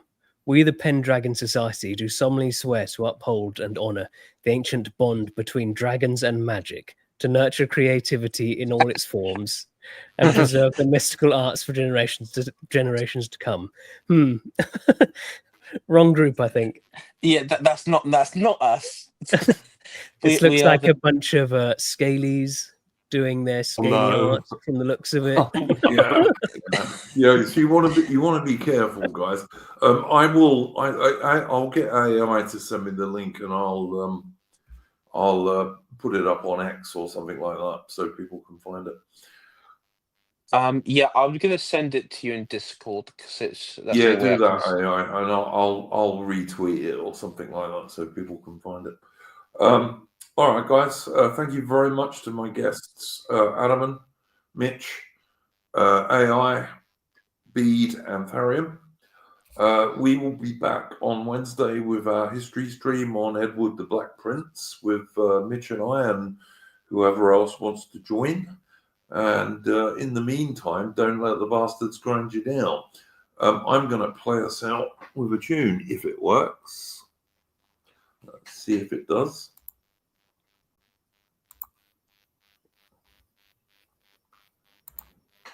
And this is a Cornish traditional tune, apparently.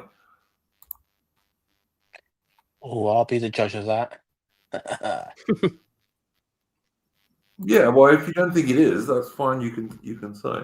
But this is apparently a Cornish traditional tune. Let's see if it works. Come all ye darling boys and listen unto me. I'll tell you all a story now from far across the sea concerning Adolf Hitler and the schemes which he had made to stop our tin and copper mines and all our pilchard trade. Hooray for tin and copper boys and fisheries likewise. Hooray for Cornish maidens, oh bless their pretty eyes. Hooray for our old gentry, and may they never fall. Hooray, hooray for Cornwall. Hooray, boys, one and all. Now Hitler called 1,000,000 men, to Poland they did go. With guns and bombs and tanks and planes they dealt in death and woe. 6,000,000 gallant Poles were killed, lay dead in blood and gore. The rest were sent to slavery, at least 3,000,000 more. Hooray for tin and copper boys and fisheries likewise. Hooray for Cornish maidens, oh bless their pretty eyes. Hooray for our great country, our moors and combes and cliffs. Hooray, hooray for Cornwall, hooray for the Cornish. If that bold Adolf Hitler tries to go in for the kill, and musters his great army for to work his wicked will, and dares come near to Cornwall, then he will quickly fly, and bold and fierce and Cornish boys will be the reason why. Hooray for tin and copper boys and fisheries likewise. Hooray for Cornish maidens, oh bless their pretty eyes. Hooray for our great history of pick and plough and sail. Hooray, hooray for Cornwall, for we shall never fail. Hooray, hooray for Cornwall, for we shall never fail. I have. Well, heard, that wasn't quite I- as traditional as I thought it would be, to be honest. No, I've heard the Tin Boys one. I've never heard it with mention Hitler or 3 million. I think Tin Boys, Yeah. Mr. Cornish Band, Mr. Stickler Band, you're actually you're 3 million off. I think you'll find it. You're Yes, 3 million off. No, I well, he think did they're mention 6 exaggerating. million there, but he said there were Poles and not some other group. Yeah, this is true. Oh, Yeah, no, I Based. hadn't actually Based. listened to that. I hadn't listened to that before I played it. And if it was a traditional Cornish song, I think it must have been very rather much newer updated. one. Yeah. Yeah. I I would also say that, you know, they did indeed fight off Adolf Hitler, but the Cornish tin industry is pretty much destroyed now. Mhm. And the fishing industry is not doing that great, and they're getting more and more diversity. So I'm not sure how much good fighting off old AH did them, to be honest. But, you know, really. I mean, not to be the sort of downer there, but the lot of the tin mine. I mean, some tin miners, yes, did, but a lot of them actually remained in the mines during the war because it was quite an it was a key bit of resource. You need, you need tin and copper for all sorts of things. Yes, absolutely. Yeah, I mean, on my mum's side, on my dad's side, they remained. A lot of them remained in the mines. There's only a couple that went in, army and stuff. They weren't allowed to leave AI. It's like, even if they wanted to join, they weren't allowed to. And it was the same with a lot of coal miners as well, because they were in like a protected trade or whatever they called it. And even if they wanted to volunteer, it was very difficult to actually leave. Yeah. As I say, I've heard that. I've heard that before. I've never heard them mention Hitler invading Poland or the slavery of 3 million Poles. Don't know where they got that number from. I would have preferred a more traditional, older version, quite frankly. But you know, there we go. I don't know where they got the 3 million enslavement of Poles from. That number. That's the internment of the Polish army that were defeated. Yes, but not. It wasn't 3 million. And It's they about don't mention all the they don't mention the tens of thousands of Poles who were executed by Stalin's Russians. But anyway, yeah, they never mention that von Ribbentrop Pact sort of deal, do they? No, when they were kind of allies, yes, indeed. And all the communists and many of the socialists in Britain were very lukewarm about fighting World War II because, in fact, Germany and the Soviet Union were allied. So, you know. Imagine this. I imagine in an alternative universe, there's like a Tin and Copper Boys version where it's like, hooray for we Tin and Copper Boys! We give Stalin a bloody nose. His mustache, is covered in blood, and ever does it flow or something like that. I don't know. Wouldn't surprise me. Update on the Andrew Jenkins Insomnia song at Reform Conference. Apparently she wants to perform it for the European Vision Song Contest. Oh, piss off! Oh my god! Oh well, it can't be any worse than the other UK Eurovision Song Contest performances now, can it? So I'm happy to say I haven't watched a Eurovision Song Contest in 25 years. So I mean, listen, guys, just come and watch me and B tomorrow, because literally watching left-wing politicians getting tortured on live TV, it's just going to be cathartic for us at this point. True. We can imagine it's Starmer and what have you. Yes. Yeah, basically. In Minecraft, of course. But yeah. Anyway, guys, thank you very much to all my guests this evening. There'll be links to their channels, etc., down below after the stream. And in the meantime, come back and see us on Wednesday for Edward the Black Prince. And in the meantime, don't let the bastards grind you down.